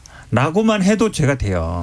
그러면은 당연히 아니 뭐 대기업한테 주의보를 내릴 일이 뭐가 있어요. 건진법상 불러서 조사하면 되죠. 그렇죠. 누가 할지 건지 중요하지 않아요. 대통령실에서는 못 할 수도 있어요. 민간이니까. 경찰, 검찰 뭐 하는 거예요? 이런 거 하라고 이제 수사기관이 있는 거예요. 그럼 불러가지고 조사를 해보고 했느냐 안 했느냐 물어보고 만약 했다 그러면 바로 수사하면 되는 거고 안 했다 그러면 예를 들어서 예를 들어서 앞으로 하지 말아라 하면 되는 거예요. 그럼 가장 쉽거든요. 아니 지금 뭐 식중독 폭염주의보도 아니고 뭐하러 대기업한테 주의보를 내립니까? 그러니까 엄마들이 얘기하면 노터친 거예요. 오히려. 못 건드는 거예요. 그러니까 저는 그런 생각이 들어요. 본질적인 걸 해결 안 하고 곁다리만 긋는 거죠. 과거 참여정부 때 노무현 대통령이 그 형 논란이 커지니까 대기업이 우리 형 좀 가만히 놔둬라 이런 얘기 했던 적이 있었죠. 자, 지금 이 건진법사와의 연을 끊지 못해서 이런 일이 벌어지는 것이다. 자, 소장님, 센터장님 반론 있습니까? 지금 문제가 있는 건진법사에 신경 쓰지 마시고 방송이 가장 핫한 거는 현장법사다. 현장법사? 현근택의 현, 장성철의 장. 현장법사 얘기를 들으면은 두 분이 동업하신 거예요? 정치평론을 아주 시원하게 들으실 수가 있다라는 생각이 들고요. 깜짝 놀랐네. 이렇게 훅 들어오시네. 지금 막 창업 정보도 소개하시고. 저는 건진법사. 나는 내가 모르는 법사 있는 줄 알았어요. 천공스승 무슨 옛날 무슨 스승 많았잖아요. 법사 많았는데. 현장법사. 현장법사. 현장법사. 야, 요거 코너명이 바뀔 것 같은 불길한 예감이 듭니다. 저는 건진법사 논란 자체가 문제가 되지만 그 논란에 대해서 대통령실이 말한 것은 더 큰 문제다라고 말씀을 드리고 싶어요. 강승규 시민사회 수석이 어제 이렇게 얘기를 했죠. 건진법사 논란은 어느 정부든 나타나는 현상이다. 악의적인 야당의 프레임이다. 이런 식의 인식이면 주위에서 이런 분들이 바로 하는 것들을 막을 수가 없어요. 그러니까 저는 상당히 우려스러운 거예요. 이 정부는 항상 이래요. 무슨 일이 벌어지면은 남 탓을 하거나 전 정부 탓하거나 우리는 문제 없다라는 식으로 계속 얘기를 해요. 그러니까 그런 것들이 과연 국정을 운영을 하고 국정에 무한한 책임을 갖고 있는 대통령실 참모들이 할 얘기인가. 그래서 저는 나타난 현상보다 인식하는 태도, 대응하는 메시지 이런 것들이 더 큰 문제라고 생각을 합니다. 큰일 났어요. 대체로 이제 같은 맥락. 큰일 났다. 큰일 났답니다. 자, 대통령실 아까 언급해 주셨으니까 파악 중이다. 구체적인 조사가 이루어진 건 아니다. 다만 민원을 청탁받은 것으로 알려진 고위 공무원에 대한 진상 파악에 나섰다. 10대 기업에 일일이 접촉을 했다는 거죠. 건진법사가 접근할 수 있으니 주의하라. 자, 이거 과거에 민정수석 실이 주로 했는데 특별감찰관 임명해야 되는 거 아닌가요? 그렇죠. 당연히 해야죠. 물론 이제 특별감찰관 임명하더라도 특별감찰관이라는 게 이제 뭐 친인척 관리하는 거잖아요. 네. 그러면 이제 결국은 아마 건진법사 같은 사람은 조사할 수 있느냐 문제는 될 수 있는데 예. 이게 왜 사실은 또 문제가 되냐면 당시에도 아마 기억하시겠지만 코바나 고문 명함을 나왔단 말이죠. 그 당시에 있었죠. 나왔었죠. 근데 또 코바나 전시회에 참석한 것도 나왔었고요. 네. 그다음에 건진 법사의 딸이 코바나 그 행사에 스텝으로 일한 사진도 나왔었고요. 네네. 그다음에 이제 건진 법사가 주최하는 그 뭐 어떤 뭐 이렇게 이상한 그 뭐 행사에 또 뭐 연등 단계에 나왔었잖아요. 네. 그러면 사실은 이 건진 법사는 김건희 여사와 깊은 어쨌든 밀접한 관련이 있다고 볼 수밖에 없어요. 그러면 이게 이제 특별감찰관 범위에 들어오는 거거든요. 그러니까 결국은 아마 김건희 여사를 팔고 다닐 가능성이 많아요. 대통령하고 친하다기 때문에 그러면 그 수사 대상 안에 조사 안에 들어오는 거예요. 네. 그러면 결국은 이걸 끊어줘야 되는 건 1번은 김건희 여사가 이 사람과를 끊어줘야 돼요. 관계를. 네. 그래야만이 끊어집니다. 관계가. 안 그러면 안 끊어지거든요. 지금처럼 대기업들 지금은 뭐 주의보 내리지만 또 만약에 그 관계가 확실하게 안 끊어지면 다음에 또 누가 찾아가요. 예를 들어서 어려운 뭐 세무조사 받거나 뭐 공천이 있으면 안 찾아가겠습니까? 네. 찾아가거든요. 근데 그거를 끊어줄 수 있는 사람은 대통령실이나 아니면 김건희 여사밖에 없는데 그거 할 생각은 별로 없는 게 아닌가. 그러면 당연히 지금 이 사람만이 문제가 아니잖아요. 뭐 지금 뭐 사돈 뭐 어디 사장 이런 분들 그다음에 뭐 육촌 외가 육촌 코바나 직원들도 지금 들어가 있다 네네. 그러죠. 그런 사람들을 어떻게 관리를 할 거예요. 그 사람들 부모나 그 사람 친인척들한테 접근하는 사람을 어떻게 막을 거냐 말이에요. 지금 말씀하신 그 내용이다 보니까 요즘 이제 건진 법사를 검색하면서 뉴스를 쭉 리뷰해서 그 대선 때부터 어떤 이제 흐름이 있었는가를 보니까 자, 주의보를 내렸다는 보도가 하나 있고 또 하나는 지금 용산 대통령실 청사 또 이제 관저도 그렇고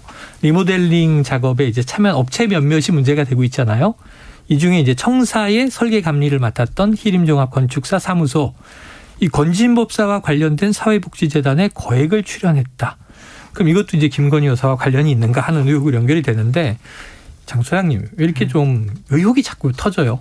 이번에는 이제 업체도 끼어 있고. 제가 이제 이런 얘기가 나오고 우리 현 변호사님이 막 이렇게 공격을 하시면 네. 방어하거나 좀 옹호하거나 좀 대응을 해야 되는데 네네. 아무리 생각해도 이걸 어떻게 대응을 해야 되는지 대응을 좀 해주십시오. 네네. 듣고 싶습니다. 그 어려운 일을 제가 하기는 상당히 어렵다는 좀 생각이 들고요. 네. 이런 논란 포기하셨구나. 대응 포기. 그러니까 이런 논란이 처음부터 나오는 것은 상당히 우려스럽고 걱정이 된다라고 계속 말씀드릴 수밖에 없습니다. 그러니까 그 외에도 한남동 관저 리모델링에 김건희 여사와 관련된 업체 코바나 콘텐츠의 행사를 2차례 좀 하지 않았느냐. 혹시 뭐 후원까지 하지 않았느냐. 네. 후원은 대통령실에서 아니라고 했지만 감사한 마음으로 이름만 올렸다. 그렇죠. 그런 업체가 관저 리모델링 12억짜리를 수의 계약으로 했다. 그리고 입찰 공고하고 결정까지 3시간 안에 네네. 이 모든 것이 처리가 끝났다. 이런 보도가 나오는 것 자체가 상당히 대통령과 김건희 여사한테는 안 좋아요.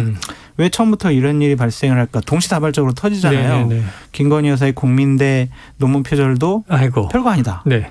논문 표절 아니다. 박사학위 유지. 이런 것들이 권력을 잡았으니까 대통령이 됐으니까 이런 일들이 벌어지는 거 아니야? 라는 인식을 국민들에게 줄 수밖에 없잖아요. 그거는 사실 여부를 떠나서 그냥 너무 안 좋은 일들이 벌어지는 거예요. 우리가 대통령실에서 이러죠. 관저는 여러 가지 보안 사안이기 때문에 우리가 확인해 줄 수가 없다. 이런 업체라든지 뭐에 대해서. 국민의힘이 문재인 정권 때 탁현민 비서관이 자기네 지인 업체에다가 대통령실 행사를 맡겼다고 그래서 국민의힘이 얼마나 많이 비판했습니까? 그럼 똑같이 비판을 해야죠. 네. 그 당시에 문재인 청와대에서도 대통령 행사는 보안 사항이에요. 그래서 우리가 급하게 처리해야 되고 호흡도 맞아야 되기 때문에 우리가 그렇게 했어요. 뭐가 문제예요? 이런 식으로 했다가 당시 야당과 국민의 질타를 많이 받았잖아요. 똑같은 일이 벌어졌고 똑같이 해명하고 있어요. 국민들은 어떻게 생각하겠냐고요. 그런 일 하지 말라고 국민들이 대선 때 정권을 교체해 줬는데 우리도 똑같은 일을 하고 있다? 국민들께서 너무나 실망스럽고 허탈하실 것 같아요. 자, 이거 이견이 두 분이 없어서 하나만 여쭤보고 다음 이슈 전형적인 물타기예요. 물타기예요? 네, 왜 그러냐면 좋아요. 네, 왜냐하면 이 공사하는 거하고 네. 또 행사하는 걸 같이 비교해가지고 행사 같은 거는 예를 들어서 뭐 나라장터 이런 데서 할 줄 않거든요. 네. 공사는 그렇게 합니다. 예, 그러니까 왜냐면 행사할 수 있는 데는 많지 않기 때문에. 행사도 좀 뭐라 해야죠. 그 탁현민 아니 다르죠. 업체가 지금 왜 18개나 그러냐면 이게 결국은 이 두 가지가 섞여 있는데 이 사회복지재단에 이제 지금 출연했다는 것과 그거는 좀 다른 거죠. 그런데 예전에 보면은 그 코바나 행사에 후원도 하고 이랬었거든요. 그리고 관련된 건데 이번에 문제가 된 거는 이제 공사업체가 문제인 거죠. 말씀처럼 이게 거기 나라장터에도 보면 세종시 무슨 주택을 한다 그러고 이 건축사무소가 아니고 다른 관저공사 맡은 다른 업체예요. 그렇죠. 근데 여기가 보니까 뭐 기술자도 몇 명 안 되고 4명. 시공 능력도 뭐 20억 이하예요. 근데 10억짜리 공사를 수의 계약으로 몇 시간 만에. 근데 이거를 또 어찌 보면 뭐 관저 공사를 안 하고 세종시에 있는 뭐 무슨 주택이라 그랬는데 주택. 이거를 또 뭐 실수라 그러는데 이걸 누가 실수로 보겠습니까? 3시간 만에 했다 하면 내장한 거거든요. 근데 하필이면 어쨌든 뭐 후원 안 했다 그러지만 예전에 전시회할 때 2번이나 인테리어를 했다는 거잖아요. 그러니까 뭐 전시회 인테리어도 굉장히 뭐 중요하겠죠. 부스 만들고 이런 거잖아요. 그렇죠. 행사장에. 그런 공사를 하는 데가 대통령 관저 공사까지 한다라는 게 이해가 안 가죠. 개인적으로 이해가 안 가는데 그러니까 사실은 제가 지난번에 이제 뭐 어디 방송 가서 지지율 하락 원인이 김재동이다 이러겠다 그랬는데 김이 김건희 이런 거예요. 장제원, 권성동이야 뭐 당내 상황은 다 아는 거지만 근데 이게 아무도 이거에 대해서 뭐라 하거나 안 됩니다라거나 이런 걸 안 됩니다. 이렇게 하면 안 됩니다라고 말을 못 하는 것 같아요. 그게 가장 우려스러운 상황이에요. 당에서 해줘야 되는데. 자. 요거는 여쭤보고 넘어갈게요. 지금 낸시 펠로시 미 하원 의장이 들어와 있잖아요. 국회 이제 회동하고 있고. 근데 이제 대통령은 마침 또 휴가 중이라 안 만나는 것으로 사전 조율 결정했을 수는 있다고 봐요. 근데 문제가 어제 오늘 계속 안 만난다. 휴가 중이라. 그런데 만남을 급하게 조율 중이다. 대통령실이 조율 중이라는 거 오보다. 휴가 중에 만남은 적절하지 않다까지 얘기를 했어요. 그리고 의전 아무도 안 나갔다. 대통령실은 의전 제안을 했는데 미 측에서 거절했다. 이런 얘기 나왔고 오늘 오후 중 전화로 통화한다. 근데 같이 서울에 와서 미국에서 서울에 와 있는데 아시아 국가 방문해서 근데 이렇게 어떻게 보세요? 왜 전화를 해요? 티타임 20분이라도 할 수 있는데. 이게 참 준비가 안 돼 있다. 좀 무능력해 보인다라고 할 수밖에 없어요. 낸시 펠로시 여사가 대만에서 상당히 중국을 자극하는 발언들을 많이 했죠. 그렇기 때문에 대통령실이나 외교부 쪽에서는 직접 대통령이 만나는 것은 큰 정치적인 부담감을 가질 수 있다.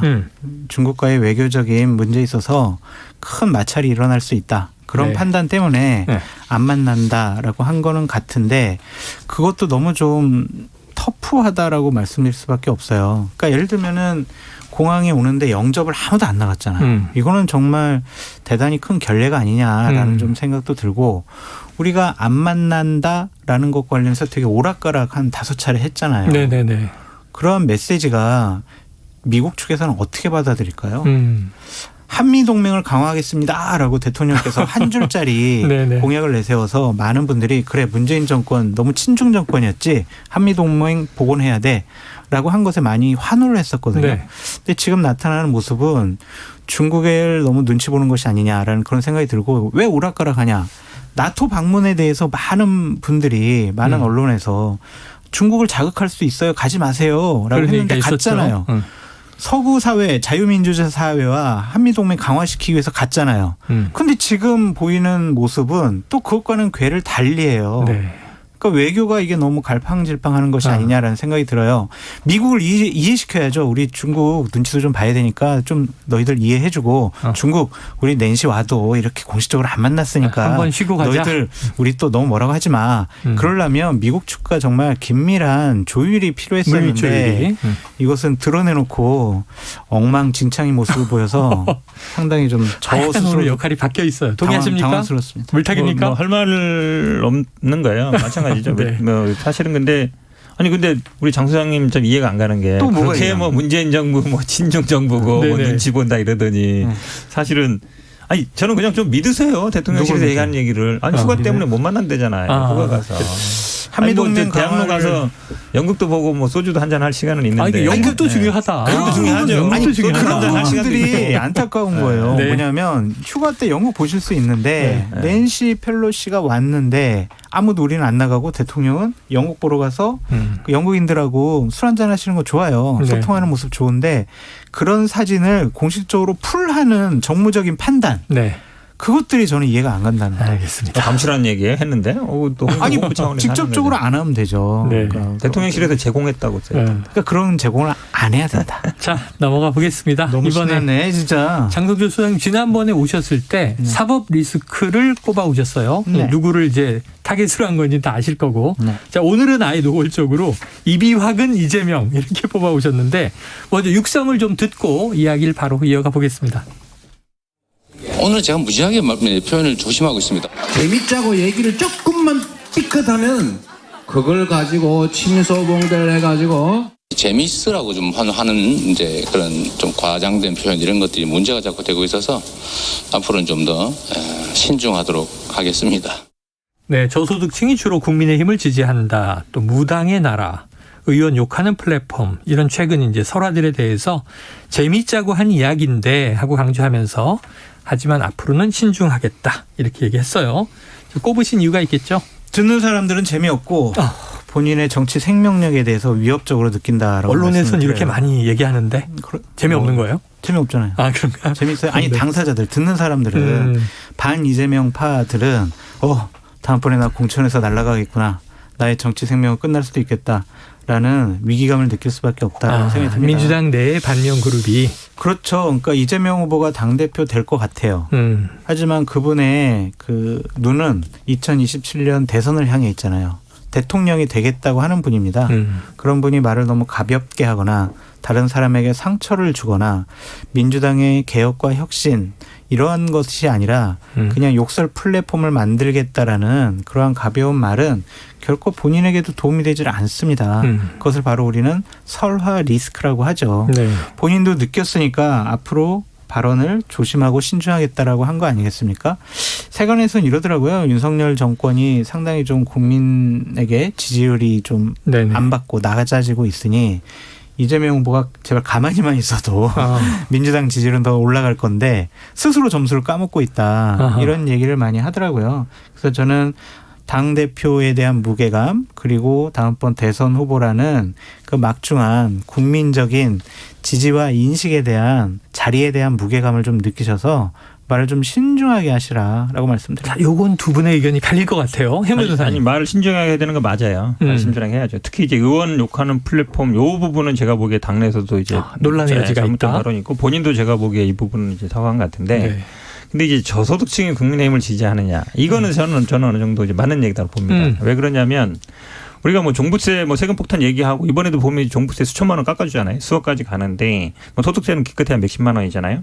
근데 이제 종부세 내는 분들이 뭐 국민의힘 지지하는 거 이해가 가요. 세금 깎아주니까. 근데 세금 폭탄이라고 막 얘기를 하면 사실 종부세 아무 관계없는 사람들도 그거에 약간 따라가는 경향이 있거든요. 그러니까 언론 얘기가 나오는 거죠. 그러니까 실제로 보면 투표 성향도 보면 그런 경향이 있습니다. 그러니까 오히려 그러니까 있는 사람은 계급 투표를 하는데 없는 사람은 계급 반대의 투표를 하는 경우가 미국도 마찬가지고 우리나라도 마찬가지인데 그 부분을 지적하는 것 같고 이제 무당의 나라는 이런 거죠. 물론 이제 지금 건진이나 뭐 천공 얘기 많이 나오지만 이제 본인에 대한 수사가 그런 거 아니냐, 기후제식 아니냐, 나올 때까지 하는 거 아니냐 그런 부분들이라서 저도 뭐 말은 이제 신중해야 된다는 건 맞지만. 뭐 이런 부분들은 또 이해할 수 있는 부분도 있다라고 말씀드립니다. 아니 근데 지금 말씀을 들으면서 예전에 이준석 대표가 여기 왔을 때 그 징계가 나오기 전이었거든요. 근데 윤리위가 기후제식 윤리위다. 뭔가 시간을 계속 끌다가 터져 나올 때까지 기다리는 거다. 이런 또 표현을 써서 정치권은 그런가 싶은데 이 근데 설화. 국민의힘 쪽이나 그 저같이 이제 보수파 쪽을 지지하는 패널들 같은 경우에는 이재명 후보가 저렇게 말 실수하시면 좋아요. 당대표 되셔가지고 계속 말 가볍게 하시고 실수하시고 본인 생각대로 막 얘기를 하시면 국민들께서 야, 지도자 깜일까? 저렇게 말을 너무 가볍게 하는 거 아니야? 그런 인식을 가질 수밖에 없어요. 여당은 좋다. 저번에 말씀드린 사법 리스크와 설화 리스크가 합쳐지면은 이분은 당대표는 될 수 있지만 보다 한 단계 두 단계 점프해야 되는 정치 지도자의 반열에 오르기는 어렵죠. 저 요거 하나 여쭤볼게요. 근데 거칠고 직설적인 화법 거기다가 답변. 어찌 보면 좀 신중하지 못하다. 그래서 설화 리스크가 네. 윤석열 대통령 도스태핑도 있고 네. 또 이준석 대표도 뭐 한마디 하든가 SNS에 올리든가 하면 당내가 난리가 나지 않습니까? 네. 그런 좀 유사성이 있는데 이재원 의원의 화법은 좀 다른 점이 있나요? 그러니까 제가 어제 한 언론사랑 인터뷰를 하면서 네네. 이거의 화법에 대해서 말씀을 드렸었는데 아, 그래요? 네. 그 윤석열 대통령의 화법은 이런 것 같아요. 때와 장소를 안 가리고 본인이 하고 싶은 말은 막 찌른다. 예. 네? 그것이 뭐 나중에 무슨 얘기 듣든 안 듣든. 이준석 대표 같은 경우에는 말도 많지만 논쟁에서 싫어해요. 절대로. 논쟁에서 지면은 본인이 패배한다고 생각을 해서 거친 표현을 써가면서까지 상당히 공격적이에요. 공격하고 제압하려고 네. 하죠. 두 분 다 좀 적절하지가 않죠. 한 분은 대통령이고 한 분은 당대표였는데 네네. 이재명 후보는 이 두 가지를 합쳐놨어요. 예. 네? 본인이 하고 싶은 말 다 하고 거친 표현도 하고 논쟁에서 지는 것도 싫어하고 시도 때도 안 가린다. 더 나쁜 게 있어요. 네. 오해가 생겼다 그러면 언론 탓입니다. 침소봉대입니다. 남 탓까지 해요. 네네. 그 저는 이재명 후보의 화법이 이 세 분 중에 화법 중에 제일 안 좋다. 반박해 보세요. 드디어 이제 본색을 드러내시네요. 반박해 보세요. 본색을 드러냈다. 아니 지금 이재명 후보 4분 남기고 포문이 열리나요? 아니 이재명이 지금 뭐 때와 장소를 가리고 말하는 하는 게 어디 있어요? 네. 엄청 가리고 있죠. 네. 평소에 성격 같으면 아마 엄청 말을 많이 할 더 스타일인데 많이 있을 것이다. 그렇죠. 줄이고 있죠. 아니 그다음에 논쟁에서 지금 예를 들어 본인의 뭐 사법 리스크나 예를 들어 뭐 당 대표나 관련돼서 논쟁 최대한 안 하려고 하고 있거든요. 네네. 오히려 이제 그나마 나온 게 뭐 이런 정도 얘기인데 예. 이거 그동안 말 안 하다가 말하니까 물론 이제 뭐 원래 약간 말 많이 하시고 이런 스타일이긴 하신데 제가 보기에 지금 윤석열 이준석 싸움은 거의 뭐 고래끼리 싸움이고 지금 뭐 이재명 의원이나 당내 싸움은 언론에서도 오히려 잘 안 다루잖아요. 네. 큰 문제가 아닌 거죠. 야, 이거 시간이 끝에 가서 싸우시네. 하나 여쭤볼게요. 네. 오늘 조금 우리가 일부에서도 다루다가 팩트가 뭐야 이렇게 된 게 그 이제 배모 씨가 5급 사무관 이제 소환 조사를 받았다는 거고 지금 참고인으로 소환 조사를 받았던 분이 사망하신 분이 있잖아요. 네. 근데 이재명 의원이 그 모르는 사람이다 했다가 자, 모 보도가 운전기사였는데 모를 리가. 그렇죠. 그런데 확인해 보니 선행 차량의 운전기사였다. 그래서 몰랐다. 근데 선행 차량이어도 매일 출퇴근을 함께 했으면 인사는 나누지 않았을까 하는 또 이제 의문도 들어요. 어떻게 보십니까 이 대목은? 이재명 후보가 사실대로 얘기하지 않고 있다. 왜냐하면 사실대로 얘기하면 본인이 곤혹스럽고 다른 연루에 대한 의심을 받을 것이기 때문에 불리해지니까. 사실대로 말하지 않고 있다라고 볼 수밖에 없습니다. 그러니까 이것도 이재명 후보의 계속 화법이에요. 이재명 후보와 피해가는. 관련된 의혹과 관련된 네 분이 유명을 달리했잖아요. 네. 어떤 한 분에 대해서도 예를 들면 호주에 7박 9일 동안 같이 연수도 다녀왔는데 다녀왔고. 나는 모른다 그 사람. 사진 다 나왔잖아요. 골프 모자 쓰는 것까지. 그 이분 같은 경우도 같이 무슨 사진을 찍은 것까지 다 나왔었고 대선 때 이렇게 선탑을 했다면 이것은 모른다고 하기가 어렵죠. 그래서 글쎄요. 증거는 없어요. 제가 더 이상의 증거는 없지만 정황적으로 보면 모른다고 하면은 이분은 같이 일하는 분들에 대한 애정, 관심도 없는 것이 아니냐? 그렇게 볼 수밖에 없습니다. 자, 이게 뭐 이재명 당시 후보 선행 차량이 아니고 네네. 김혜경 씨 부인의? 선행 차량이었던 네네. 거죠. 부인의? 그러다 보니까 캠프에서 이제 정식적으로 고용을 해서 급여도 월이 아니죠. 일당 20만 원. 캠프 시절이죠. 그렇죠. 네. 근데 아시겠지만 후보자하고 배우자는 따로 다닙니다. 네네네. 그러니까 이제 따로 그렇지. 출퇴근을 같이 하진 않죠. 그렇죠. 네. 그러니까 보통 뭐 아시겠지만 뭐 선거해 보시면 다들 별개로 다녀요. 그러니까 수행팀도 따로 있고 기에서 따로 있는 거거든요. 뭐 예를 들어서 운전기사가 뭐 차만 한두 대 가는 게 아니잖아요. 네네. 대선 후보 보면 여러 대 따라다니니까 네네네. 어떻게 다 알겠습니까? 보좌관들도 그걸 가지고 있고. 하는 건 아닌 것 같고 저는 이 수사를 보면서 네. 이게 사실 그렇게 어려운 수사가 아니에요. 예. 압수수색도 몇 달 전에 했거든요. 식당들 100몇 군데 다 했잖아요. 그랬죠. 네. 그리고 이게 사실은 선거법도 아니에요. 네. 무슨 국고 손실이냐 횡령 이런 거잖아요. 네. 그러니까 공소시효가 만약에 9월 9일까지라면 그런데 공직선거법은 그렇습니다. 네네네. 그럼 왜 지금 수사하느냐. 이게 사실은 논란이 된 지는 선거 때부터 논란이 됐어요. 오래됐죠. 오래됐죠. 네. 간단해요. 그 카드에서 뭐 썼는지 그다음에 핵심적인 게 배모 씨 아닙니까? 그렇죠. 그다음에 A 씨고 네. 그거 조사했으면 돼요. 지금까지 있다가 하필이면 전당대회 지금 앞두고 8월 달에 수사를 불러서 조사하는 이유가 뭐죠? 네. 저는 그게 가장 궁금해요. 정치 수사다? 아니 지금 수사 시점을 제가 보기에는 그렇게 조절하는 것 같아요. 아니 그거는 조절이 아니라 진행 상황이 그러기 때문에 주변 상황 그리고 참고인들 다 조사 끝내고 나서 당사자를 부르는 거지. 처음부터 당사자 안 부르잖아요. 그래요. 그러니까 제가 보니까 이 수사 얘기했잖아요. 법인카드를 잘못 썼냐 이 얘기잖아요. 압수수색 다 했단 말이죠. 그럼 바로 불렀으면요. 그냥 관심을 썼으면 일주일이면 수사 끝나는 사건이에요. 네. 근데 이게 지금 너무 2, 늘어지고 3월 달에 있다. 벌어진 일인데 한 대선 끝나고 바로 수사해도 되는 일인데 계속 연기만 피우다가 전당대회 앞두고 8월 중순쯤에 결론 낸다는 거잖아요. 아니 그동안 선거도 아니고 검찰하고 경찰 인사가 있었잖아요. 이게 뭐 간단히 이렇게 간단한 수사를 왜 이렇게 오래 끌어요. 자, 여기서 마무리를 해보겠습니다. 자, 끝에는 결국 싸우시는군요. 끝에는 훈훈하게 시작했는데 과연 현장 법사가 성업을 할 수 있을지 지켜보도록 하고요. 자, 오늘 각설하고 시즌2 장성철 공론센터 소장 현근택 변호사 함께 하셨습니다. 고맙습니다. 감사합니다. Splish splash, I was taking a bath. Long about a Saturday night. 점심 먹고 유쾌한 시사 디저트 한 입. 최영일의 시사본부. Well, I stepped out the tub and put my feet on the floor. I wrapped the towel around me and I opened the door. 네, 시사본부 매일 이 시간 청취자분들께 드리는 깜짝 간식 선물이 오늘도 준비되어 있습니다. 오늘은요, 편의점 상품권. 자, 코너 들으시면서 문자로 의견 주시는 청취자분들에게 쏠 거고요. 짧은 문자 50원, 긴 문자 100원이 드는 샵 9730으로 의견 많이 보내주시기 바랍니다. 자, 제가 가장 좀 요즘 걱정하면서 주목하는 이슈들이 다 경제 이슈들인데 목요일은 경제본부. 자, KBS 보도본부 서영민 기자 나와 있습니다. 어서 오세요. 안녕하세요. 자, 청취자 여러분께 한번 여쭤볼게요. 언제 극장에 가장 마지막으로 다녀오셨습니까? 오늘은 여름철 또 도심 피서법이기도 하죠. 네. 바로 여름 극장 이야기라고 합니다. 서 기자님 최근에 어떤 영화관에서 보셨어요? 지난주에 한산 보고 왔습니다. 개봉한 주에 보셨네. 네. 개봉한 날? 네, 수요일 날. 요즘 수요일이 개봉입니다. 한가신가요? 아, 수요일 날 밤에 10시에 보러 갔습니다. 밤 10시 편. 네. 야, 만족하셨어요? 재밌었습니다. 특히 후반이 전투씬이 네. 한국 영화에서는 이 정도 완성도를 본 적이 없다 할 정도로 좋았다고들 얘기를 합니다. 네. 네. 그런데 저게 놀란 거는요. 네. 요즘 우리나라도 이제 블록버스터 개봉작들 네.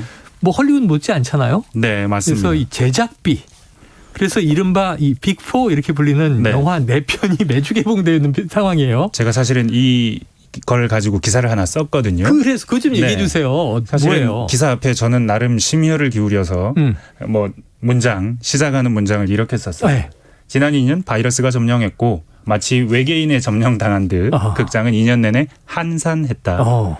CGV는 엄청난 손실을 기록했는데 그래서 비상선언의 순간이 다가오나 했을 즈음 상황이 바뀌었다. 이번 여름에 다시 한번 관객 사냥에 나섰다. 헌트. 야, 사냥 마지막 헌트. 네. 8월 10일 개봉하는 거. 빅4 영화라고 부르거든요. 지금. 이게 빅4 영화를 네. 엮어서 그냥 기사가 한 문장이 딱 나오네요. 저는 무릎을 탁 쳤습니다. 쓰고. 내가 이걸 썼단 스스로. 말인가. 오, 신이시여. 이걸 제가 정말 썼단 말입니까? 네. 배너 수준의 기사였어요. 2주 전에 외계인이 개봉했고요. 네. 지난주에 한산, 이번 주에 비상선언, 다음 주에 헌트가 개봉하는데 한국 영화 대작 4편이 동시에 개봉을 하는 겁니다. 아, 그럼 경쟁이 두구두구두구두구. 네, 엄청나죠. 지금 다들 돈을 방금 말씀해 주셨다시피 어마어마하게 썼거든요. 네네. 근데 외계인은 지금 일단 울상인 것 같습니다. 네. 지금 330억 제일 많이 썼습니다. 저도 지금 여기가. 언제 IPTV로 들어오나 기다리고 있어요. 극장 그 가서 환경이 정말 극장 하시는 분들 아니면 이 산업에 종사하시는 분들은 앞으로 영화가 정말 영화관에서 볼 만한 값어치가 없으면 그런 값어치가 있다. 극장에 가서 봐야 된다라는 입소문을 타지 못하면 다 망할 수 있다라는 위기감을 느끼는데 일단 외계인은 일단 330억 가장 많이 든 영화인데 손익분기점이 한 700만 명이 넘어야 되거든요. 그래요? 근데 지금 2주 차인데 150만 명 조금 넘었습니다. 아이고. 예, 한산은 괜찮습니다. 한산은 일주일 됐고 어제가 8일째였거든요. 어제 기준으로 300만 넘었습니다. 잘 되고 있네요. 600만 정도 들면 손익분기점이라는데 아마도 뭐 손쉽게 비상선언은 어제 개봉했고요. 첫날은 한 30만 들었습니다. 지켜봐야 되겠네. 헌트는 다음 주. 근데 다 이게 200억 이상 다 들었습니다. 200억 이상 뭐 어마어마한데요. 4편 하면 1,000억이 넘습니다. 한산이 그나마 비용은 좀 제일 작게 들었는데 4개 중에. 헌트가 좀 작게 헌트가 들었습니다. 작게 들었어요? 이게 이정재, 정우성 주연, 이정재 배우가 감독까지 한 영화. 예, 이 영화는 그래도 200억이 넘어요. 헌트가 200억, 한산은 280억. 네네. 그렇군요. 그래서 여튼 일단 박터지는 경쟁을 하고 있다. 영화관은. 손익분기가 다 만만치 않은데 자, 오늘 경제본부에서 얘기하려는 건 단순히 우리가 뭐 영화평론 코너는 아니니까 맞습니다. 누가 흥행이 잘 될까 안 될까 이거보다는 딴 얘기죠. 이게 지금 왜 이렇게 개봉들 많이 했느냐. 사실은 코로나 동안 개봉 못하던 영화들이 한꺼번에 개봉하는 거거든요. 네네네. 2년 전에 개봉했어야 될 영화도 이 중에는 있습니다. 밀렸던 게. 네, 밀렸는데 근데 이번에 한꺼번에 개봉한 이유는 분위기가 좋기 때문입니다. 뭐 팝콘도 먹을 수 네. 있고. 사실은 극장이 지난 2년 동안 굉장히 힘들었는데 이 예를 들자면 2019년이 가장 좋았던 해인데 네. 그해 전체 극장 매출이 1조 9천억이었습니다. 그런데 2020년에 코로나 오고 난 그해 5천억대로 떨어집니다. 반토막. 4분의 1 토막. 4분의 1 토막? 네. 3분의 1을 넘어서 거의 4분의 1 토막. 1조가 아니라 1조 9천억. 거의 네. 2조였으니까. 거의 4분의 1 토막. 네네. 네. 근데 지금 작년까지도 그랬는데 올 7월 그러니까 7월 31일 기준으로 영화진흥위원회 홈페이지에 가면 그 숫자가 다 나오거든요. 네네. 딱 살펴보니까 7월 기준으로 작년, 재작년 매출은 다 넘었습니다. 그러네요. 그만큼 분위기가 좋은데 범죄도시 2 영향도 있을 거고요. 그렇죠, 1,000만 관객 들었죠. 처음으로. 네. 코로나 이후 그래서 처음으로. 그 영향도 있는데 확연히 5월 이후 분위기는 완전히 2019년 이전으로 돌아간 거에 가깝다. 코로나 이전으로? 네. 보통 지금 코로나 이후로는 영화관 매출이 300억, 400억 월 그랬는데 지금 1,500~600억 수준 위로 넘어갔거든요. 5월 이후로. 그러니까 이제 분위기는 좋아졌다. 그래서 다들 개봉을 한다. 이겁니다. 애들 둘이 지금 코로나라 이제 격리 해제되고 있어요. 토요일에 이제 식구들이 한산 보러 갈 건데 저는 최근에 극장에서 탑건 매버릭을 보고 너무 시원해. 여름에 극장이 최고야. 그건 30년 전 향수가 떠올라서 그러신 거 아닌가요? 요거 하나 읽어드릴게요. 청취자 5991님. 오메 영화 제목으로 서영민 기자 라임 타는 거 보소 경탄해 주셨는데 감사합니다. 그 밑에는 우리 PD님이 시간이 없어서 스피디하게 가겠습니다. 하지만 요것도 읽어드릴게요. 7834님은 시원한 극장 피서도 옛말이에요. 영화값이 너무 부담돼서요. 하지만 보고 싶은 게 많네요. 이거예요 이거. 맞습니다. 티켓을 오랜만에 끊었는데 네. 왜 이렇게 비싸졌지? 이게 올랐어요? 그동안 극장 안 가셔서 모르셨을 겁니다. 7~8,000원 기억하고 있는데. 오랜만에 극장 가면 놀라실 텐데 평일 14,000원이고요. 주말 15,000원입니다. 특별관, 아이맥스관 이런 것들은 평일이 14,000원. 주말이 1,000원 많아서 15,000원? 네. 그리고 특별관이라는 것들이 있습니다. 4DX도 있고. 4D는 뭐 놀이기구 탄 것 같죠. 네, 스크린 X라고 사운드. 좌우면에도 맞아. 3면에서 있는. 그리고 아니면 아이맥스. 그 보는 맛이 있는 굉장히 사운드 X. 네, 사운드 X 그런 특별관에 가면 경우에 따라서 2만 원도 넘습니다. 한 장에. 네네. 뭐 통신사 할인 가장 큰 통신사가 할인을 해줬었는데 이번에 CGV는 빠졌거든요. 이런저런 할인도 다 빠지고 굉장히 비싸다라고 느끼실 겁니다. 이게 얼마나 비싼 거냐면 최근 2년 동안 통계청이 그 CPI 소비자 물가 지수할 때 조사를 하는데 30%쯤 올랐습니다. 2년 동안. 근데 이게 얼마나 오른 거냐 하면 지난 7, 8년 거의 10년 동안 30% 안 올랐어요. 거의 동결되다시피 했는데. 코로나 이후에 이렇게 오른 겁니다. 코로나 이후에 극장이 텅 비고 극장들이 굉장히 장사가 어렵다 보니까 처음에는 가격을 깎아줘서 고객을 모객하려고 해보다가 안 오니까 코로나 때문에. 네네. 그래서 계속해서 가격을 올린 겁니다. 그래서 지금 2년 만에 한 30% 올라서 그래서 우리나라 원래 영화표값이 세계적으로 잘 사는 나라 중에 보면 싼 편이었는데 지난해 기준으로 프랑스보다 비싸졌습니다. 그리고 코로나 시기에 가장 극장 티켓값을 많이 올린 나라 중에 하나가 한국입니다. 이 얘기를 해 주시니까 묘하게 또 연상되는 게 최근에 대우조선 파업이 있었잖아요. 근데 우리 이 조선 업계 불황으로 30% 깎았던 거 임금 회복시켜달라 그랬는데 안 됐잖아요. 4.5%에 합의가 됐는데 임금 30% 오르는 건 이렇게 힘든데 티켓값 30%는 그냥 훅 올랐네요. 네. 이게 하는 사이에. 사실은 그래서 대기업의 독과점 횡포 아니냐. 왜냐하면 세계 회사가 거의 과점하고 있거든요. 체인화돼 있잖아요. CGV가 한 반 이상을 가져가고 롯데가 한 3분의 1 나머지 시네마. 조금 남은 걸 메가박스가 가져가는 그런 구조인데 그래서 이렇게 많이 올린 것 아니냐 하실 수 있는데 그런 측면 없지 않고요. 다만 지난 2년간의 이 극장들이 얼마나 힘들었는지를 숫자 하나씩만 전해드리면 단기 순이익 그러니까 손해를 본 것, 단기 손실이 되겠죠. 손실이죠. 단기 손실이 CGV 경우에 2년 동안 1조 원이 넘습니다. 1조 원이 넘는 손실을 보고 버틴 겁니다. 롯데시네마는 4천억 원에 가깝습니다. 메가박스도 1,000억 원이 넘고요. 자기 규모에 맞게 다들 적자를 본 겁니다. 그래서 너무 힘들어서 올릴 수밖에 없었다라고들 해명을 하는데 사실 이게 올리면 안 가거든요.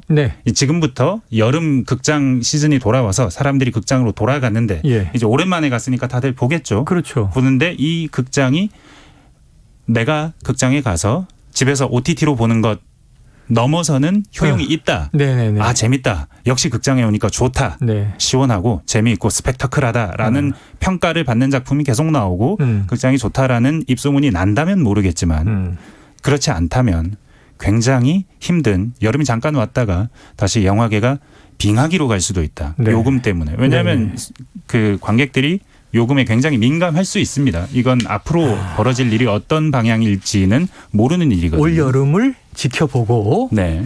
관객 반응과 여러 가지 수지타산을 네. 한번 이제 지켜봐야 분석해봐야 되겠네요. 한번 여름 지나서 또 해주시죠, 뭐. 네. 비싸지긴 했는데 근데 네. 완성도는 상당히 높아졌고요. 근데 너무 길어졌어요, 네. 영화들이. 중간에 화장실 다녀와야 되고 귀찮아요. 대작이 아니면 실패하기 때문에 네. 대작을 만들겠다, 스펙터클한 영상을 만들겠다라는 영화계의 의지가 강하기 때문에 길어지고 있는 겁니다. 2시간 안에 화끈하게 해주세요. 막 보여줄 거 보여주고. 그렇게 된다면 2시간 반 되면 화장실 가야 된다니까. IPTV가 더 좋아요. 요금 오른 이유 중에 하나 더 있다면 하나 소개해드리면 52시간 네. 제작 관행. 네. 이 역시 영화계가 그동안 안 좋은 관행이 없어지면서 그건 제작비가 좀 바람직한 거예요. 많이 오른 측면. 그거는 바람직하다고 봅니다. 알겠습니다. 자, KBS 보도본부 서영민 기자와 함께 시원한 여름 영화관 얘기 경제본부에서 함께했습니다. 오늘 고맙습니다. 감사합니다. 자, 편의점 상품권 받으실 분 5991-3474 7834-6543-4101님입니다. 자, 간식 맛있게 드시고요. 오늘 시사본부 준비한 내용 여기까지입니다. 저는 내일 금요일 낮 12시 20분에 돌아오겠습니다. 오늘도 청취해 주신 여러분 고맙습니다.